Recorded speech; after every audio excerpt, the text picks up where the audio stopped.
Va, dilo. And the game of the year is... Silson. ¿Silson? Mon ami, Clair Obscur, No Expedition me jodas, tío. 33. ¿En serio? ¡Joder! Thank you, and for those who come after. Expedition 33 gana el GOTY de 2025. Expedition 33 es el mejor juego de la historia. Gana más de 436 premios, superando incluso a Elden Ring. La comunidad Souls se derrumba por completo. Expedition 33 gana el concurso de baile de tu hijo, la tele de la rifa de tu trabajo, las Olimpiadas, y te gana a ti también aguantando más tiempo en la cama con tu novio. ¡Alto, chicos! ¿Acaso nos hemos vuelto locos? ¡Mis hermanos! ¿Acaso hemos olvidado cuál es el enemigo común número uno de cualquier ser humano desde que el mundo es mundo? ¡Francia! Nos han metido la baguette entera y sin cocinar, porque yo no olvido ni perdono. ¡Silencio! Para el patriarcado. Y jamás me haréis jugar a esta tremenda gabachad. La la, très bien, baguette, ça va. ¡Te amo! Francia. Bueno, vale, lo admito. Expedition 33 está muy bien, ¿vale? Sí. Salvo cuando los enemigos te vacilan y te meten 400 hostias en un turno. Bloqueo, parry, bloqueo. Joder, bloqueo. Pero, ¿es mejor que esto? ¿O mejor que esto? ¿O que esto? La verdadera pregunta es... ¿Sabéis cuál fue la expedición que más lejos llegó? La de NTE, el nuevo y mejor juego free to play más divertido de 2026 y que ya tenéis en todas las plataformas disponibles. Si estás buscando una nueva experiencia de mundo abierto con gráficos de ultra calidad, sin precedentes en Unreal Engine 5, este es un RPG de mundo abierto urbano hecho para ti, como Fadia, sembradora del deseo, o cumple tu sueño de ser un Therian con esquia. Recorre 5 distritos enormes en busca de tu nueva waifu, con ciclos de día y noche, meteorología, edificios enteros a explorar por dentro y hasta un servicio de transporte público, además de contar con una enorme variedad de vehículos de todo tipo, autos personalizados para cada personaje con temática Itasha, scooters, karts y autos de lujo para recorrer a toda velocidad las calles de una ciudad entera por descubrir, carreras multijugador así como cientos de horas de historia y exploración sin fin. Juega ahora para conseguir más de 400 tiradas gratis, 8 atuendos de personajes y desbloquear a uno de clases Cheat. Mira el link de la descripción para descargarte y jugar ya. NTE. Así que dale a like para derribar la Torre Eiffel y suscríbete si odias a Francia, porque estas son 200 curiosidades flipantes de Bien oscuros son mis cojones 33. Prólogo. Un lugar llamado Lumière. El título del juego, Clair Obscur, no solo es una referencia al claroscuro, una técnica de pintura basada en crear fuertes contrastes entre las diferentes zonas o figuras de una misma composición, unas más iluminadas y otras más oscuras, sino que es un presagio de los diferentes temas y dinámicas duales que hay imprimadas en esta gran obra. Expedition 33 abre con un poderoso contraste, el primero de muchos, la versión distorsionada y a medio consumir de París, con la Torre Eiffel al fondo curvada, derretida y deshaciéndose, junto con el Arco del Triunfo, partido e inclinado. Ambos monumentos simbolizan el desgarro y la destrucción producidos por la fractura que tuvo lugar en el pasado. Aparte de ser una implicación directa de contraste, como el que existe entre una madre y un padre, un sol y una luna, todo en el mundo, incluso Verso lo veía y creó a Esquie con un sol y una luna. Toda la creación es un proceso de contrastes constantes, al igual que en este juego.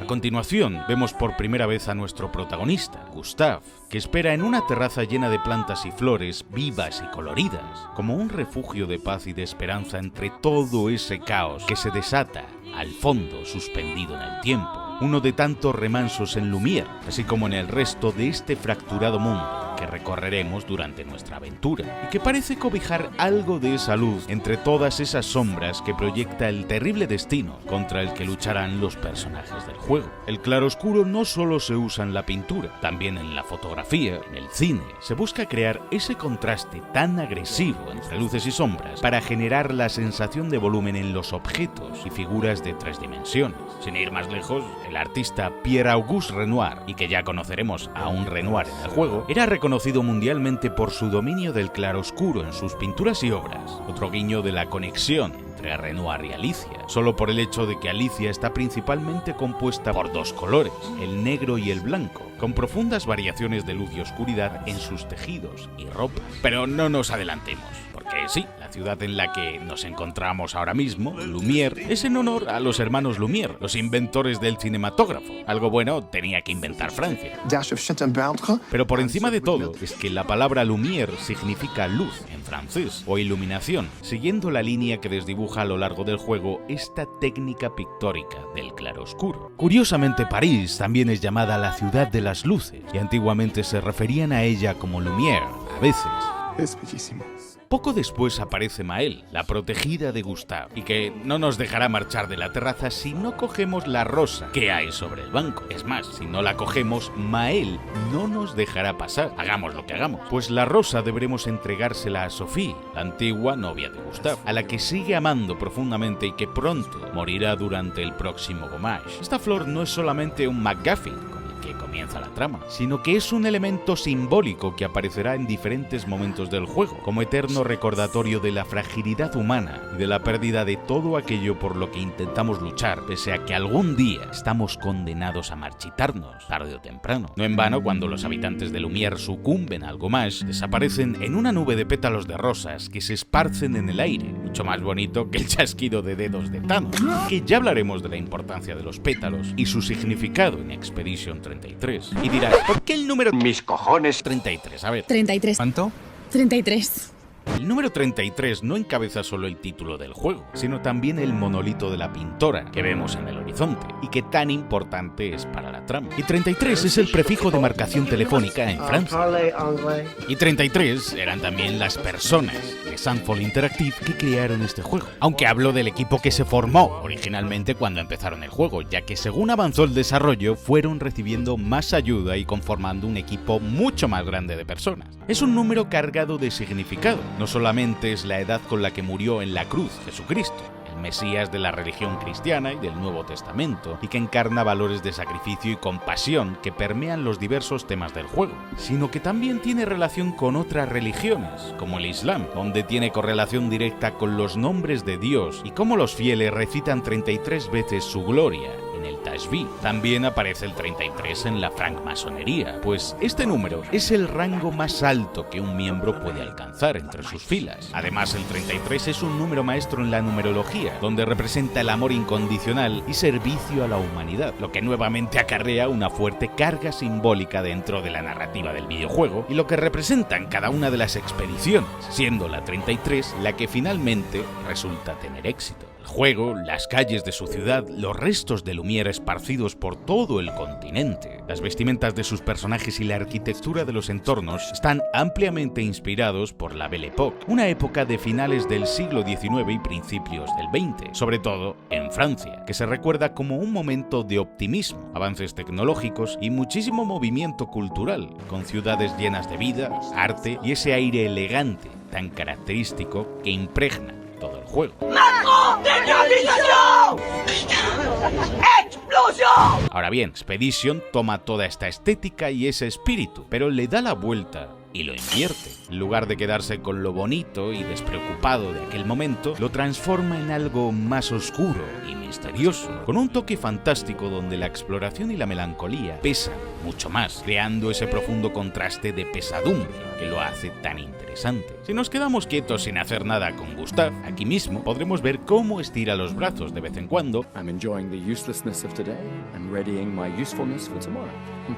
o incluso cómo llega a mirarse la muñeca como si estuviese consultando la hora en un reloj de pulseras, ya que se acerca la hora de la gommage y quiere ver a Sophie. Al abandonar el balcón en este pasillo en la pared, encontramos diferentes carteles que se repiten luego en las calles de la ciudad. Entre ellos, uno de la Sirène, el boss Axon que debemos enfrentar en la historia principal, e incluso de Charognar o el Carroñero, otro boss del juego. Otro de ellos es Le Canard Éclair, un periódico satírico que parece ser una referencia al periódico Le Canard Enchaîné. ¡Despacio, Franchute! ¡Esto es oro! Que se lleva editando en Francia desde el año 1915. También podemos ver recortes de la Gazette de Lumière, que habla sobre los Nebrones, las expediciones e incluso el propio Gustave y Le Lumérien, que es el típico diario donde se dan las noticias de actualidad. Todo ello junto a un acordeón en el suelo, uno de los instrumentos predilectos de la música francesa, concretamente del género bal musette, típico en los salones de baile de París de finales del siglo XIX y principios del XX, por su papel en la chanson française, época en la que se ambienta Expedition 33, instrumento que tampoco le falta a su banda sonora. Hay titulares como ¿existen los Gestrals? ¿La expedición fracasó? ¿Los Nebrones? ¿Una amenaza? Y casi todos con fecha del 3 de marzo, es decir, 33 otra vez. Otros pósters rezan La pintora te observa, La expedición 56 te necesita, el tío Sam y el devorador de ocre, que muestra a uno de los Nebrones gigantes que devoran la tierra. Y el ocre es uno de los pigmentos más empleados en la pintura, así que nada más empezar el juego ya nos están diciendo que la naturaleza de este mundo es la de un lienzo. Al descender de los tejados nos encontramos con Sophie y a nuestros pies se extienden mareas de pétalos rojos y blancos. El árbol que se erige ante nosotros tiene hojas rojas y blancas que se funden unas con otras, como si estuviesen luchando por ver quién puebla más este árbol, porque representan el control por el lienzo que existe entre Renoir y Aline. Todas las creaciones de Aline se disuelven en pétalos blancos si no son influenciadas por Renoir, pues es el color blanco de su croma, mientras que el de Renoir es el rojo. Por eso es el color que predomina siempre en el gommage, pues es Renoir el encargado de borrar lo pintado y creado, con el objetivo de robarle el croma a Aline para superarla. Por eso los bosses axones del juego están rodeados de pétalos rojos por doquier, pues han sido creados con el croma rojo de Renoir, y por eso las flores que usan en la gommage son principalmente rojas, con pequeñas flores blancas, el rojo siendo la ira y el amor desmedido de Renoir, y el blanco el control y el dolor de la pérdida de Aline. Poco después, Sophie puede dar con una escultora, Estelle, que ha creado una efigie de Skie, personaje que aún no conocemos, pero que nos acompañará durante gran parte del juego. Sophie también observa en el escenario improvisado de madera que cada año menos gente se une a las filas de la expedición, porque cada vez tienen menos esperanza, y el número que pinta la Paintress en el monolito cada vez es más y más bajo. Si combatimos con Sophie para inspirar al pintor, nombre Nicolás, en lugar de retratarnos peleando junto a ella, nos ilustrará tomándola de la mano con delicadeza, como si estuviésemos a punto de bailar con ella, porque hasta el artista sabe ver el amor que hay entre ambos y que Gustave aún continúa enamorado perdidamente de ella. Pero de nuevo, entre toda esta luminosidad, el buen día que hace en el gommage, este ambiente tan festivo encierra una profunda pena. No es una celebración, es un requiem, y hasta podemos ver a un pequeño grupo de niños llorando, a los que les espera el orfanato, pues sus padres van a morir. Y la música que escuchamos proviene de la guitarra que está tocando Lune.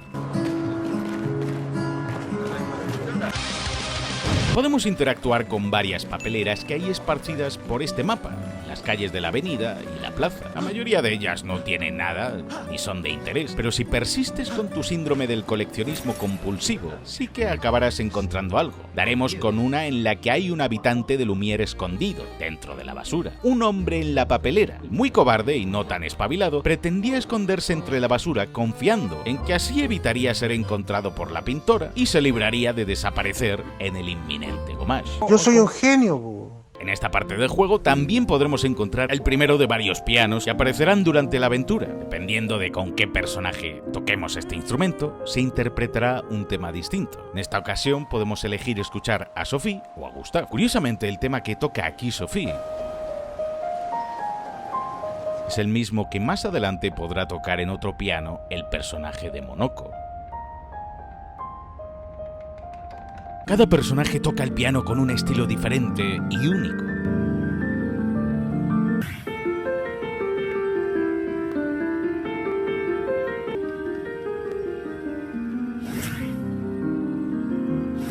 pero Monoko y Sophie son los únicos que se repiten. Además, una vez nos pasemos el juego, si empezamos una partida en NG+, podremos encontrar en el prólogo el arma más poderosa de toda la iconografía francesa habida y por haber, una baguette. Hablando de comida, por cierto, sí, este juego es tan francés que hasta han metido una fromagerie, una tienda de quesos. Le fromage, man. Aquí en plena Lumière, ya que para los franceses el queso es algo más que un alimento, es parte de su identidad, cultura e historia, con hasta más de 1200 variedades de quesos franceses. Si al igual que con Gustave nos quedamos quietos frente a Sophie, esta hará diferentes animaciones cuando no se mueve, llegando incluso a agacharse por el cansancio de permanecer tanto tiempo de pie parado. También hay un minero picando el suelo. Hay que ser minero, romper el pico en el hierro, no importa el creeper que venga. Encargándose de recolectar algunos de los restos de croma que hay en el pavimento encastrados y fundidos con los adoquines y los edificios tras la ruptura de Lumière. Para los habitantes de la ciudad no es solo decoración, sino también una fuente de energía. Que emplean para alimentar inventos y defensas, como el domo escudo que protege la ciudad. Es en el prólogo cuando por primera vez oímos hablar del croma. Parece ser una moneda de cambio, pero también, según avancemos, descubriremos que es la materia que usan los miembros de las expediciones para controlar los poderes de los pictos y las lúminas. Poco a poco, de hecho, iremos viendo que el croma parece ser la mismísima esencia vital que conforma a los gestrales y nebrones, que obtendremos al derrotar a estos últimos. Junto a estas extrañas formaciones de croma, encontramos una bañera y distintos objetos aleatorios en algunos puntos. Son los enseres y bienes materiales preciados por aquellas personas que están a punto de ser borradas en el Gomage. Lo dejan aquí para que todo esto pueda serle útil a los demás ciudadanos, a los que aún les quedan años de vida, que podrán usar estos objetos. De camino al puerto también hay una misteriosa mujer con un atuendo que ningún otro NPC tiene, sentada en silencio en un banco rodeada de flores, con su propio collar, esperando el Gomage. No podemos interactuar tampoco con ella, como si no quisiese hablar con nosotros.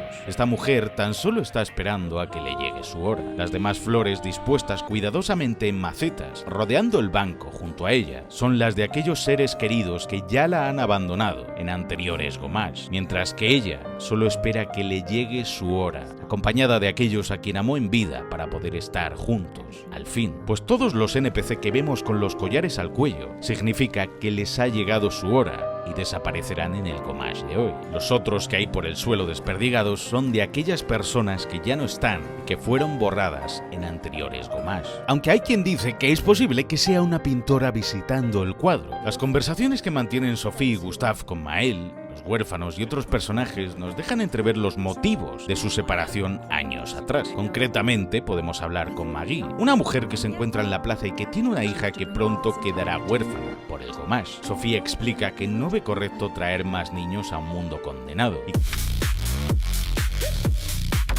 que esa forma de pensar le hizo romper con alguien, es decir, con Gustave, a quien se le ve encantado con los niños del orfanato, especialmente con sus aprendices, a quienes dedicará el diario que poco a poco iremos escribiendo, tras algunos de los momentos más importantes de la aventura. Uno de los estudiantes de Gustave se llama Guillaume en honor al director del juego, Guillaume Broche, y el propio Gustave se parece a Tom Guillermin, uno de los creadores. Llegando al puerto podemos encontrarnos con Richard, un viejo conocido de Sophie, ciego y experto costurero que acaba de pelearse con su hijo por sus intenciones de unirse a las expediciones algún día. Ahora, para hacer las paces, ha hecho un traje especial que nos pide que le llevemos. Tras los eventos del Gomage, en los que Richard muere, podemos encontrar a Jules, su hijo, quien nos pide que nos quedemos nosotros con el traje ahora, para honrar a su padre. La ceguera de Richard y los colores del traje parecen ser un guiño al personaje de Daredevil, interpretado por Charlie Cox en la serie de televisión, quien también pone voz en inglés a Gustave. En una de las casas,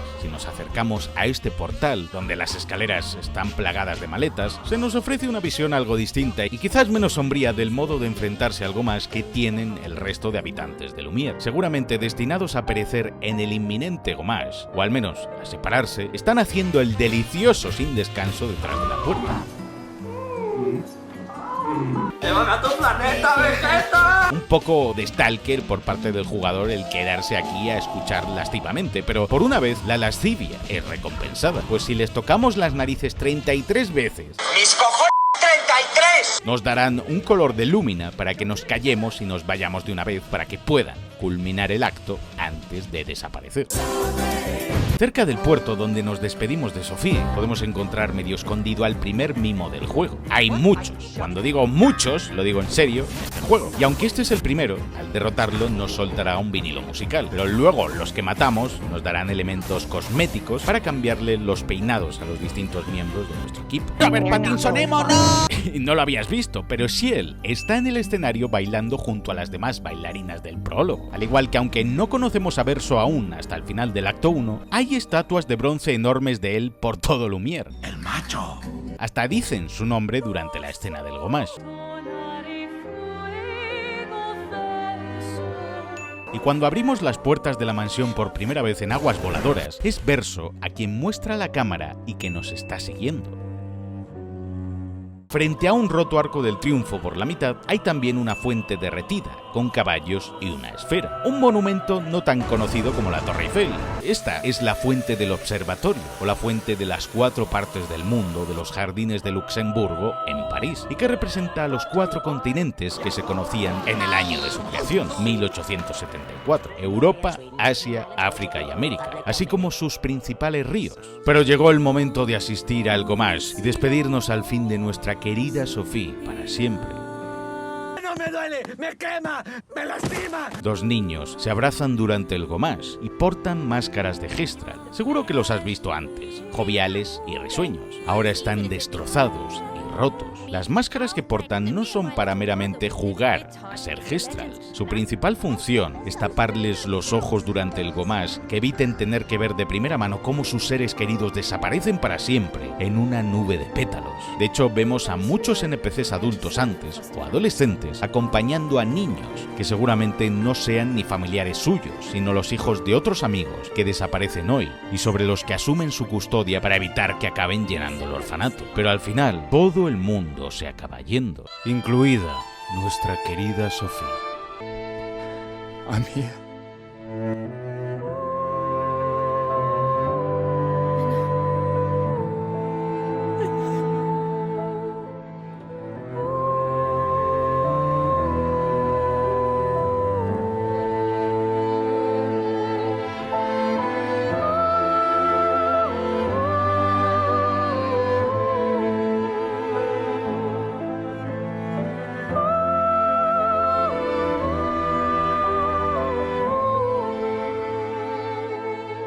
Y así Gustave pierde al amor de su vida.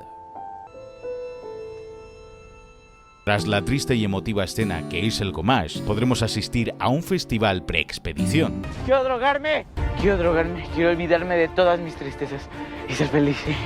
Quiero drogarme.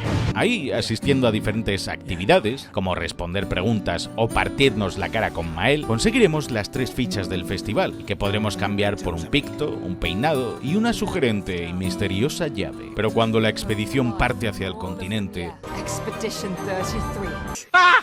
¡Lo dijo! Y finalmente desembarca, la narración se ve interrumpida por cortes bruscos que nos advierten que algo está a punto de ocurrir, que una danza macabra va a comenzar. Y cuando los expedicionarios tocan tierra firme, hace acto de presencia Renoir, y la expedición es diezmada en apenas segundos. Si nos fijamos bien, la persona que salva a Mael es Verso, un personaje que todavía desconocemos, pero que más adelante cobrará vital importancia. En esta escena, además, podremos ver a unas terroríficas criaturas con capas negras y luces brillantes en su interior, que también atacarán a la expedición. Más adelante en el juego podremos regresar a esta misma playa, conocida como las Costas Oscuras, y podremos enfrentarnos a estos seres infernales llamados Noir, que parecen estar rumiando sobre los restos de la expedición. Son enemigos formidables, casi imposibles de derrotar cuando podemos regresar a por ellos, pero si lo logramos, tendremos cantidades ingentes de experiencia. Además, Costas Oscuras es el lugar en el que desembarcó la Expedición Zero. Lune consiguió rastrearles. Parece obvio porque está en el mapa justo después de la cascada que baja para salir de Lumière y hacia el continente. Los enormes cuerpos que cubren este área y el mapamundi son uno solo, y es el del boss del carroñero de cosecha amarilla. Acto 1. La rana Gustavo. Praderas Primaverales es la primera zona que visitaremos en el acto 1 del juego. Aquí Gustav despertará tras lo sucedido en las costas oscuras y se planteará seriamente la posibilidad de desvivirse, tratando de practicar la automorición, como todo buen francés. Este duro momento no es sino otro enfrentamiento con la posibilidad permanente de la muerte dentro del lúgubre mundo de Lumière, cerniéndose sobre sus cabezas. El Gomage es trágico, sí, pero constante. Siempre saben que va a venir, es inevitable, y aún así intentan luchar contra él y frenarlo, pero no les pilla por sorpresa ni desprevenidos. Saben cuándo va a suceder y se preparan para ello a conciencia. Ahora, en cambio, Gustav ha visto morir de golpe y porrazo a un montón de amigos y compañeros, a la mayoría de su expedición, y es algo para lo que no estaba preparado ni esperaba. Es Lune, ¡Es martes! que también ha sobrevivido, la que lo convence de bajar el arma y de seguir adelante. Ahora mismo, bajo la luz de los recientes acontecimientos, ellos dos son la Expedición 33. Puta.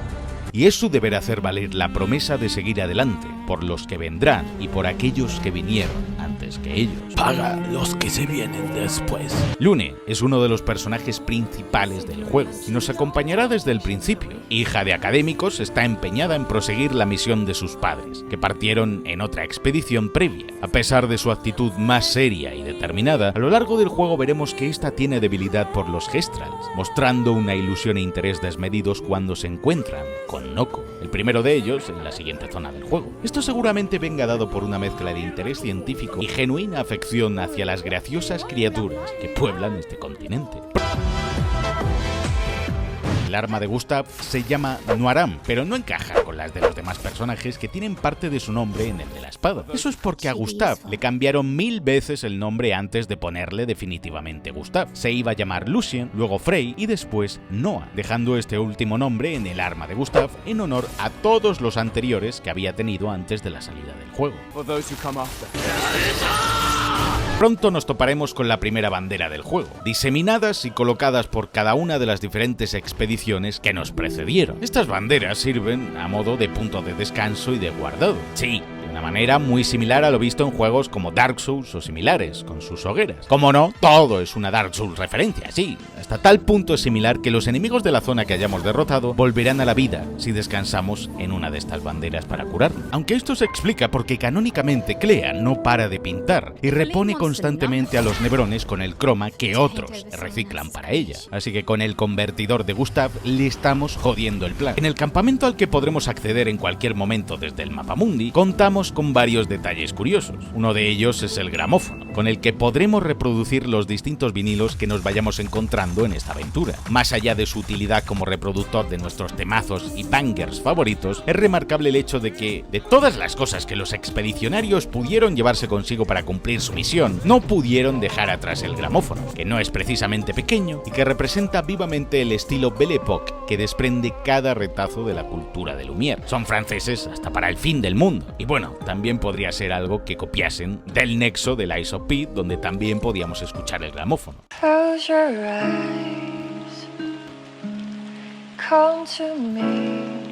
Cuando lleguemos al fin a la zona de aguas voladoras, no podremos evitar fijarnos en las similitudes con la Rapture del primer Bioshock. En el juego de Irrational Games, Rapture es una ciudad distópica sumergida bajo el agua, el océano, y es el proyecto del magnate Andrew Ryan. ¿Acaso un hombre no tiene derecho al sudor de sus propios likes? Una locura de libertad extrema desprovista de toda influencia del Estado, la economía o la religión. Un sueño tan fantasioso e irreal como parecen serlo los paisajes retorcidos e imposibles del Expedition, que parecen cuadros o paisajes pictóricos, y algo tan esperanzador como los objetivos de los habitantes de Lumière, como Gustav, que solo quiere seguir adelante a pesar de la constante amenaza en el horizonte de un nuevo Gomage, o de la pintora, por no mencionar a los enemigos de esta zona, buzos con escafandras de época, de las que también se inspiraban los Big Daddies de la ciudad submarina. Dentro de aguas voladoras llegamos a la mansión, donde se nos unirá Mael. La mansión es una zona a la que podremos acceder desde puertas que encontraremos en distintas áreas del juego. En ella vive el Conservador, un misterioso personaje que nos mejorará las armas durante la partida. La mansión funciona a modo de nexo central que iremos expandiendo y que está repleto de secretos y pistas sobre el lore del juego. Así así como de pequeños guiños que han ido dejando los desarrolladores. En algunas de sus habitaciones encontramos puzzles, que consisten en lanzar aros, en impulsar palancas ocultas. En el hall central de la mansión hay uno de estos puzzles, y al completarlo obtendremos uno de los vinilos musicales del juego. Otro de estos puzzles similar nos recompensa con un peinado para Mael. Lo podemos hacer en la cocina de la mansión cuando accedamos a ella desde la aldea Gestral, tras una amenazante señal que nos invita a dar media vuelta. Además, desde esta zona podremos agachados llegar a encontrar un cuadro del equipo de desarrollo de Sunfall Interactive, que son los que han hecho este pedazo de juego. E incluso podremos ver, si buscamos bien,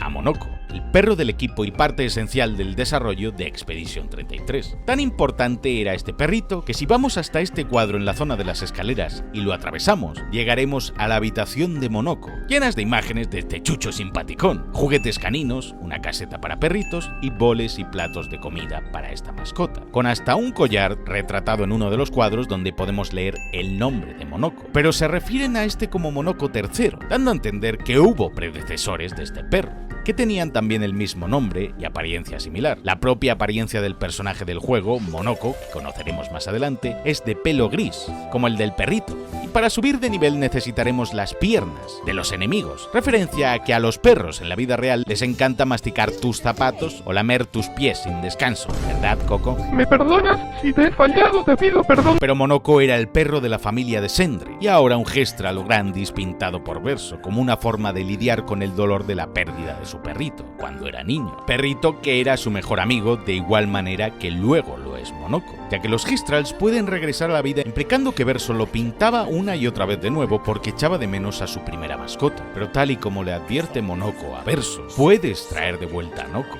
pero nunca será el mismo Noko. Quizás sí lo es en cuerpo, pero nunca en espíritu. Volviendo a la mansión, encontramos también uno de los múltiples pianos del juego que podremos tocar con los personajes. Volviendo a Aguas Voladoras, nos toparemos con Noko, un amable Gestral y mercader que nos acompañará intermitentemente en la aventura. Como todo buen mercader Gestral, para acceder a los objetos más valiosos de su inventario deberemos partirnos la cara con él sin camisa en un combate singular 1 para 1. Porque sí, los Gestral tienen una obsesión con demostrar su superioridad en el arte de la lucha. Superioridad, amor, tristeza, cualquier tipo de emoción, estas criaturas la demuestran a base de hostias. ¡Que te meto una hostia, Por eso siempre tendremos que pegarnos con ellos. El jefe de esta zona, Goblu, solo nos atacará cuando cojamos la rosa que hay entre sus flores. Y es posible que esto sea parte de la esencia de Sophie, que de algún modo ha ido a parar a este Nebrón, amante también de las flores. Podría ser, aunque no hay manera certera de saberlo, pero quizás se trate simplemente de un guiño narrativo. En la aldea Gestral, que será nuestro siguiente alto en el camino, podemos encontrar multitud de secretos. Cerca de la casa de la jefa encontramos un barrio lleno de hogares Gestral, muchos de ellos ocupados por estos singulares individuos. Precisamente una de estas casas estará en llamas y dentro encontraremos a un Gestral tan tranquilo entre el fuego. Y yo estoy chill de cojones. En referencia al meme de This is Fine, con el perro con el café sentado mientras la habitación a su alrededor está ardiendo por completo. That's okay. Si hablamos con este pequeño niño Gestral, nos dirá su edad medida en horas. En mi caso, 10 horas y pico, porque es justo lo que tarde en llegar hasta aquí en mi partida. Pues este NPC mide el tiempo que llevamos jugando hasta este punto exacto del Expedition. También hay otro niño Gestral que grita Philippe, sé que estás ahí. Un meme francés que nació por esta escena de la peli de Hitman, de Cobra de los años 80. Philippe, je sais où tu te caches. Viens ici que je te bute, enculé. Los Gestrals son resucitados en el río sagrado, en referencia a cómo las brochas, después de pintar, debemos lavarlas con agua. Pero con cada lavado que hacemos de esa brocha, la calidad se va degradando, al igual que ningún Gestral es el mismo después de revivir en el río. En la aldea también podemos toparnos con todos los Gestrals que se presentan como luchadores, en la arena Gestral oculta, y que nos mostrarán sus respetos una vez nos hayamos partido la madre con ellos. También deberemos mostrar nuestra habilidad a Golgra, la jefa de la aldea, entrando en su propio torneo y venciendo a todos los oponentes, incluyendo al oponente final secreto, que resulta ser Estiel, la última superviviente de la Expedición 33 y que rápidamente se unirá a nuestro grupo. Estiel será a partir de este momento el contrapunto más jovial y enérgico a la seriedad y sobriedad constantes de Lune. Además, como más tarde descubriremos, ambos personajes comparten un pasado común. Ambas habían perdido a sus padres, una en el Gomage y la otra en una expedición. A pesar de ello, Lune no se acercó nunca a Xciel, decidiendo centrarse siempre en el progreso de las expediciones. Xciel dice más adelante que los brazaletes que lleva en un brazo son regalos de los estudiantes de Lumière para recordarlos. Pero entre estos tiene una pequeña placa que reza "A tu cumpleaños prometido", un mensaje que le desea un pronto regreso a su hogar sana y salva de la expedición, y que lleva puesto a modo de guiño a que originalmente la clase principal de Xciel durante el desarrollo de Expedition iba a ser arquera, y los arqueros suelen llevar una pieza de cuero o plástico en el antebrazo para evitar los golpes del retroceso de la cuerda al disparar sus arcos. Si tenemos un buen par de cojones y le echamos huevos, tengo aquí dos bonobos, dos huevos, podremos enfrentarnos a Golgra para demostrar nuestro valor. La jefa de la aldea es una auténtica bestia parda, a la que realmente es mucho más fácil derrotar a partir del acto 3 del juego. Pero si insistimos y clavamos absolutamente todos los parries perfectos habidos y por haber, Golgra nos obsequiará con armas rotísimas para este momento del juego. En la aldea podemos encontrar también a un Gestral que está tocando música, llamado Lorianiso, en referencia al compositor de la música del juego, Lorien Testat, del que volveremos a hablar más tarde. No os preocupéis, melómanos míos. También podremos partirnos la madre con más Gestrals, desde unos atracadores que intentan tendernos una vil trampa, hasta un Gestral que está intentando crear el Sacapatak definitivo, una máquina de guerra que haría temblar los cimientos del monolito. En una casucha podemos intentar robar a otro Gestral adormilado, pero tendremos que entrar sigilosamente para lograrlo, y luego nos pillará igualmente y tendremos que darnos de hostias otra vez. Aquí todo se soluciona así. Las dos primeras reglas del club de la pelea. Si exploramos un poco más, veremos al Dr. Gestral, un cínico empedernido de cojones que no vale mucho, y un Gestral que nos recompensará si conseguimos darle el hostiazo definitivo, pero solo un único golpe, como nuestro calvo de anime favorito Saitama de One Punch Man. ¡Si ganamos, me saltaré en tu cara! ¡Cagaste! Golgra nos dará la contraseña para avanzar hacia el nido de Skie, la legendaria criatura que aparentemente nos ayudará a viajar por todo el continente. En el nido de Skie, dependiendo del punto de la historia en el que vengamos, el guardián de la contraseña nos dirá cosas distintas. Además, cuando tengamos la contraseña y podamos avanzar, Gustav le romperá un poquito el corazón, este grandullón, gritándole vilmente: "Ya te vale, Gustav, ¡muere, filepután!". En este punto de la aventura ya nos habremos familiarizado con varias de las mecánicas del juego. La más importante de todas, el combate, es una muy acertada mezcla de varios conceptos, tanto de JRPGs como de juegos de acción. El combate por turnos es más viejo que cagar, ya lo sabemos, remontándose a clásicos eternos como los primeros Dragon Quest o Final Fantasy, hasta conceptos más novedosos como los últimos juegos de la saga Shin Megami Tensei, donde se hace uso de una mezcla de sistema de clases, habilidades elementales y habilidades únicas para cada personaje. Expedition 33 coge a todos estos sistemas más novedosos y toma como inspiración directa juegos como Persona 5. Por el culo te la hinco. Es broma. Donde cada personaje tiene habilidades propias y se buscan las sinergias entre pasivas, habilidades activas para debilitar al enemigo y hacer daño masivo. Coño, está dando algo por detrás, unas bolas. En el caso de Expedition, las clases son predefinidas y muy distintas entre sí, cumpliendo cada personaje un rol muy claro en la batalla, siendo Mael y Verso los personajes más dedicados a hacer enormes cantidades de daño, Ciel un personaje más de apoyo y Lune y Monoko personajes versátiles. La inspiración del Persona, especialmente del 5, va más allá del propio sistema de combate y permea todas las elecciones visuales de la interfaz de batalla. En vez de navegar por el típico menú simplón, cada botón tiene asignado un submenú y se hace uso del lenguaje visual y la integración del HUD en la propia escena para darle a todo un estilo más inmersivo, aunque sin ser tan cartoon como los menús del Persona 5, con su estética anime. Pero no podemos olvidar la clave de todo este sistema de combate: los parries. Así como las esquivas, casi más propias de un hack and slash. No son pocos los jugadores a los que les ha venido a la mente el Sekiro. No han tenido que hacer 50 parries seguidos a algunos jefes, o incluso minibosses, o incluso habréis recordado los ataques más hijos de Elden Ring y similares, donde el jefe en cuestión parece replantearse la insoportable levedad del ser entre golpe y golpe de su espada de 20 metros. Vivimos en la época del amago y del vacile constante. And as soon as he starts to move, bullshit! Bullshit! How was I supposed to parry that? Pero Expedition es un juego con un diseño lo suficientemente inteligente como para pensar en todo. Tenemos el parry, y si lo clavamos en todos los golpes del combo del rival, le meteremos tremenda tunda. Hay una recompensa. Fallar no es una opción, cosa que tampoco haría seguramente el director de este juego, que tiene un canal de YouTube llamado Don Poco, donde se le ve haciendo desafíos en el puto Devil May Cry 5, usando el estilo Royal Guard de Dante, con el que puedes hacer parries a tutiplén. Pero también en Expedition tenemos la esquiva, más fácil de realizar, pero sin la posibilidad del contraataque. Sin embargo, si clavamos la esquiva, veremos un cartel indicando que hemos realizado una esquiva perfecta. Esto no es simplemente una palmadita en la espalda, ¿vale? Cuando nos enfrentamos a un enemigo nuevo, lo ideal es utilizar la esquiva antes que el parry para sobrevivir a sus golpes, y cuando estemos convencidos y hayamos aprendido sus patrones, gracias a la indicación de la esquiva perfecta, podremos jugárnosla y podemos pasar a usar el parry, haciendo que el enemigo reciba la paliza de su vida. Súmale a esto una pistola con la que acertar en puntos débiles y un sistema de ganancia de gastar puntos en absolutamente todos los aspectos del combate, y tienes a tu disposición unas cuantas herramientas para romperle el culo al juego y a los bosses por todos lados, hasta que te revienten, claro. Pero la clave es aprenderse el ritmo de cada ataque y jefe, y eso conlleva morir bastante para hacerlo perfecto y clavarlo. En ese aspecto, Mael tiene un estilo de lucha muy inspirado en la esgrima, un arte marcial clásico de la cultura francesa, o como dice Mael muchas veces, gag, cuando comenzamos cada combate.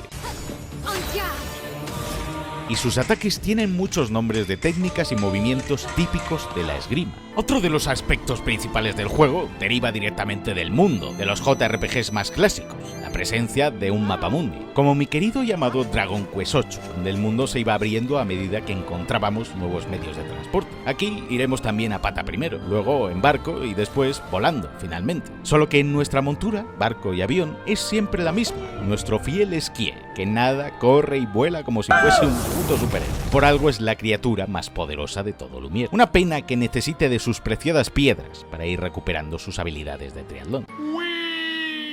Seguramente te hayas encontrado en el juego alguno de los diarios de las expediciones pasadas. El primero es el de la Expedición 81, y lo encontraremos en praderas primaverales junto al primero de los nebrones blancos. ¡No corren al hospital, cabrones! ¿Perdón, has visto al niño que luce que está en el primo grado? ¡No, estúpida! ¡Adiós, gracias! ¡Dije que no corren! Los miembros de esta expedición se sorprendieron al ver nebrones capaces de hablar y articular palabras, pero seguramente atacaron al nebrón blanco sin piedad y fueron derrotados por él. Estos nebrones blancos los iremos encontrando repartidos por el mundo, y no es hasta el final del acto 3 que veremos el cometido de su misión. Si hemos ayudado a todos y además les hemos perdonado la vida, si el ansia de darnos de hostias no ha podido con nosotros, hacia el final del juego, el último nebrón blanco, que encima se llama así, blanco, ¿ves? Eso es racista. Nos recompensará con un buen puñado de puntos de Lumina a repartir. Los diarios de las expediciones que mencionábamos antes son piezas interesantes de lore que poco a poco van desengranando las partes más ocultas de la historia del juego. Un juego que hacía algo similar era Lost Odyssey, juego de culto mítico de la Xbox 360 que también era un RPG y contenía parte de la narrativa existencialista que tanto caracteriza a la Expedition. En Lost Odyssey, el jugador a veces se topaba con pequeñas lecturas que son historias en sí mismas y que nos desvelaban más del mundo y del pasado de Cain, el protagonista. Este recurso también ha sido utilizado decenas de veces en otros videojuegos, como el Nier Automata, donde a partir de la ruta B se nos contará la historia de ciertos personajes a través de pequeñas novelizaciones. Ambos juegos, los Odyssey y Nier Automata, son juegos que resuenan temáticamente con el Expedition 33, mientras aquí, en Franchutelandia, los habitantes de Lumière se enfrentan al cruel destino impuesto ante ellos por un demiurgo inalcanzable en la distancia, la Pain 3. En Nier Automata la historia se centra en el porvenir de una civilización que ha sido desamparada por sus dioses, dejada a su suerte en un ciclo de destrucción constante contra un enemigo aparentemente infinito. Son dos caras de una misma moneda, el enfrentamiento contra un dios que parece habernos abandonado. Los Odyssey, en cambio, nos ofrecía el anverso directo de la trama del Expedition. Los habitantes de Lumière se enfrentan a una muerte que ya ha sido decidida para ellos. Sus vidas son una triste y agonizante cuenta atrás. Gustave y sus compañeros luchan por impedirlo. Gustave es el punto de luz en el marco de oscuridad que es la historia de Lumière y los Gomage. En Los Odyssey, por el contrario, se nos presenta a Kain, un personaje inmortal que ha perdido sus recuerdos y debe enfrentarse a la tortura, que es su inmortalidad y la incapacidad de morir. Los recuerdos del pasado vuelven a él poco a poco y debe enfrentar el dolor que le generan y aprender a sobrellevarlo. Aunque el concepto de un personaje inmortal que tiene que redescubrir su pasado y enfrentarse a sus actos previos, así como sobrellevarlos, es también el punto central de Planescape Torment, otro juegazo que tenéis que jugar también, por cierto. Pero en resumen, el personaje de Kain es lo contrario del de Gustav. Uno es la oscuridad y el otro es la luz. Oscuridad y luz, luz y oscuridad, oscuridad y luz. Uno desea evitar la mortalidad y el otro desea encontrar la muerte. Volviendo a los diarios, hay algunos que nos cuentan historias personales de los miembros de sus respectivas expediciones. Matthew, de la 35, alaba la valentía de sus compañeros caídos, que juntaron sus cuerpos en sus últimos momentos para formar un puente por el que futuras expediciones pudiesen avanzar. El diario de la 36 es un largo poema de una tal Isabel, una última elegía para su propia expedición. En Cosecha Amarilla encontraremos el diario de la 38, donde los compañeros de Patrick lo enterraron cerca de un lago, ya que le encantaba estar cerca de su granja acuática, de vuelta en Lumière, y se quedaron juntos a esperar el Gomage. La expedición 40 fue una de pioneros. Usando planeadores, atravesaron el continente rápidamente y pronto llegaron a las islas cercanas al monolito. Sin embargo, cuando dos de sus miembros literalmente planearon hasta ser gomagueados por la barrera del monolito, el resto se lo pensó dos veces antes de repetir la misma estrategia. O quizás no fueron tan pioneros, pues los miembros de la 78 robaron unas aeronaves al Consejo de Lumière y las usaron para llegar hasta los acantilados de piedra. Los diarios de las expediciones 41 y 62 nos muestran algunos de los tipos más locos de todo Lumière. En la 62 sus miembros mantenían un juego constante por ver quién era capaz de cargarse a 100 nebrones primero. Los grandes contaban el doble.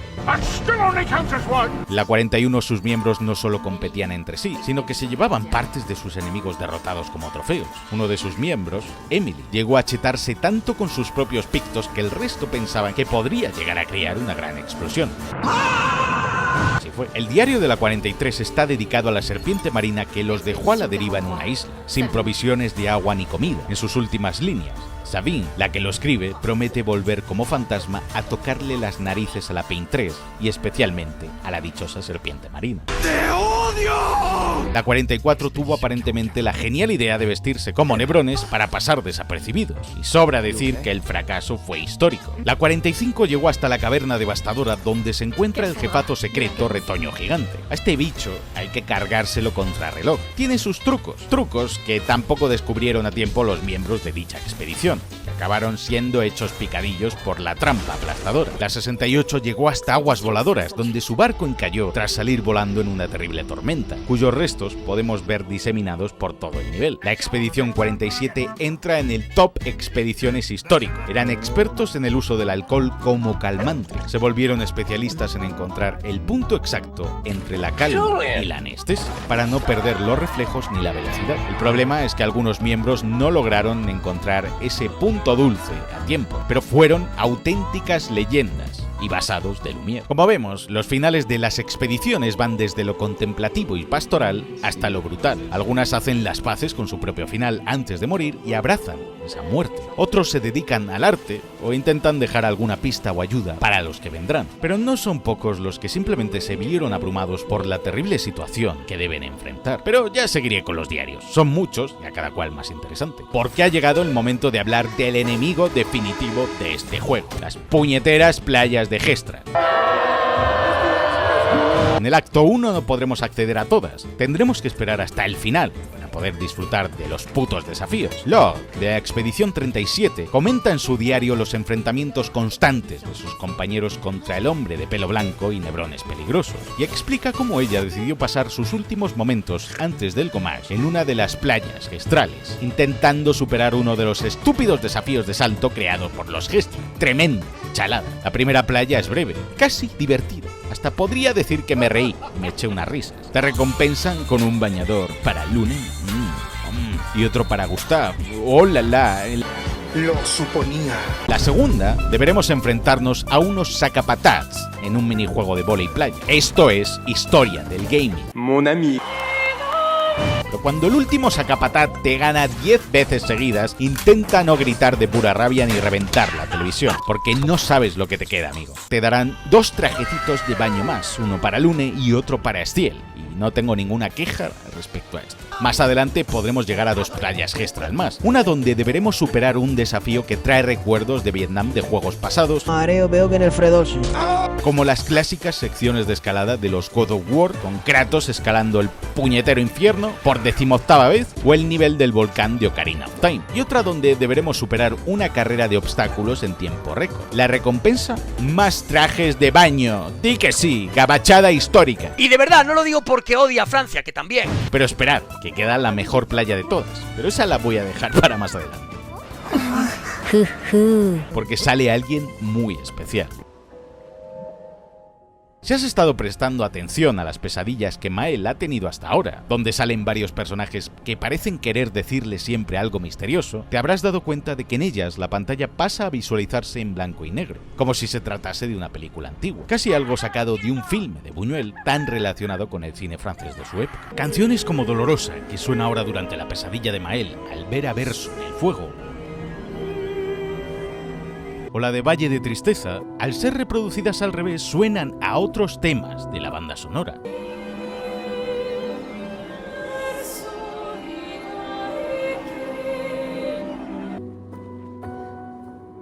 Son espejos y distintas caras de una misma moneda, en otro claroscuro más de este gran juego. Cuando lleguemos al final de los acantilados rompeolas, deberemos enfrentarnos al poderoso jefazo Adalid del Farol. Este enemigo va a poner a prueba tu paciencia y lo que has venido aprendiendo hasta ahora en tu aventura. Más vale que seas un maestro del parry para sobrevivir, porque si no te espera...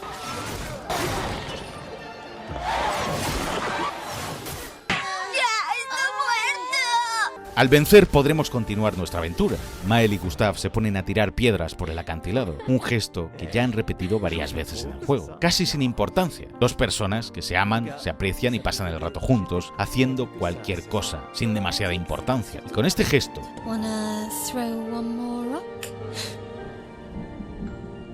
con el que ahora decimos adiós al acto 2 del juego, y ¡pum!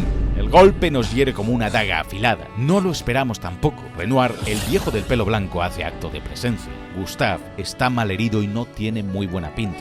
Renoir habla en clave todo el rato, usando misteriosas palabras, y parece dirigirse directamente a Mael, el viejo. Nos oculta sus secretos. Y mientras Gustav, la luz entre la oscuridad, el claro dentro del oscuro, decide hacer el último sacrificio para que la expedición continúe por los que vendrán después. En esta escena resuenan fuertemente los temas narrativos del juego.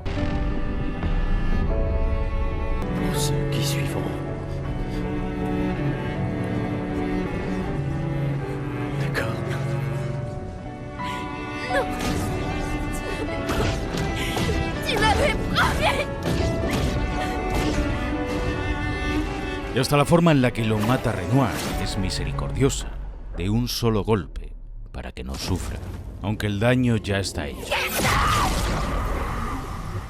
Pero entonces aparece Verso, un nuevo personaje, el mismo que al comienzo salvó a Mael en Costas Oscuras y la vuelve a salvar de nuevo. Verso es el otro lado de la moneda, nuestro nuevo protagonista, cargado de secretitos, el lado oscuro del lado claro que era Gustav. Con esta despedida y esta nueva bienvenida cierra el primer acto de Expedition 33. Rayos, comenzó a llover. No está lloviendo. Claro que sí. Acto 2. Sexo. Bien, basta ya de lágrimas, ¿vale? Gustav, Robert Pattinson con bigote, ha muerto. Larga vida al nuevo protagonista. Sexo, digo, Verso. Venga, continuemos. Os juro que esto no me ha afectado lo más mínimo, ¿vale? Ya estoy bien. Te lo dije. Hasta luego. Verso no es simplemente un nuevo protagonista que venga a sustituir a Gustav. Desde su presentación es tan misterioso como carismático, lo que le granjea al mismo tiempo la simpatía y la desconfianza de varios de los miembros del grupo. Es a través de Verso que podemos ampliar y reforzar las relaciones con el resto de personajes del grupo, en un sistema de mecánicas muy similar a lo visto en juegos como los de la saga Persona, aunque sin poder cepillarnos a todo Cristo.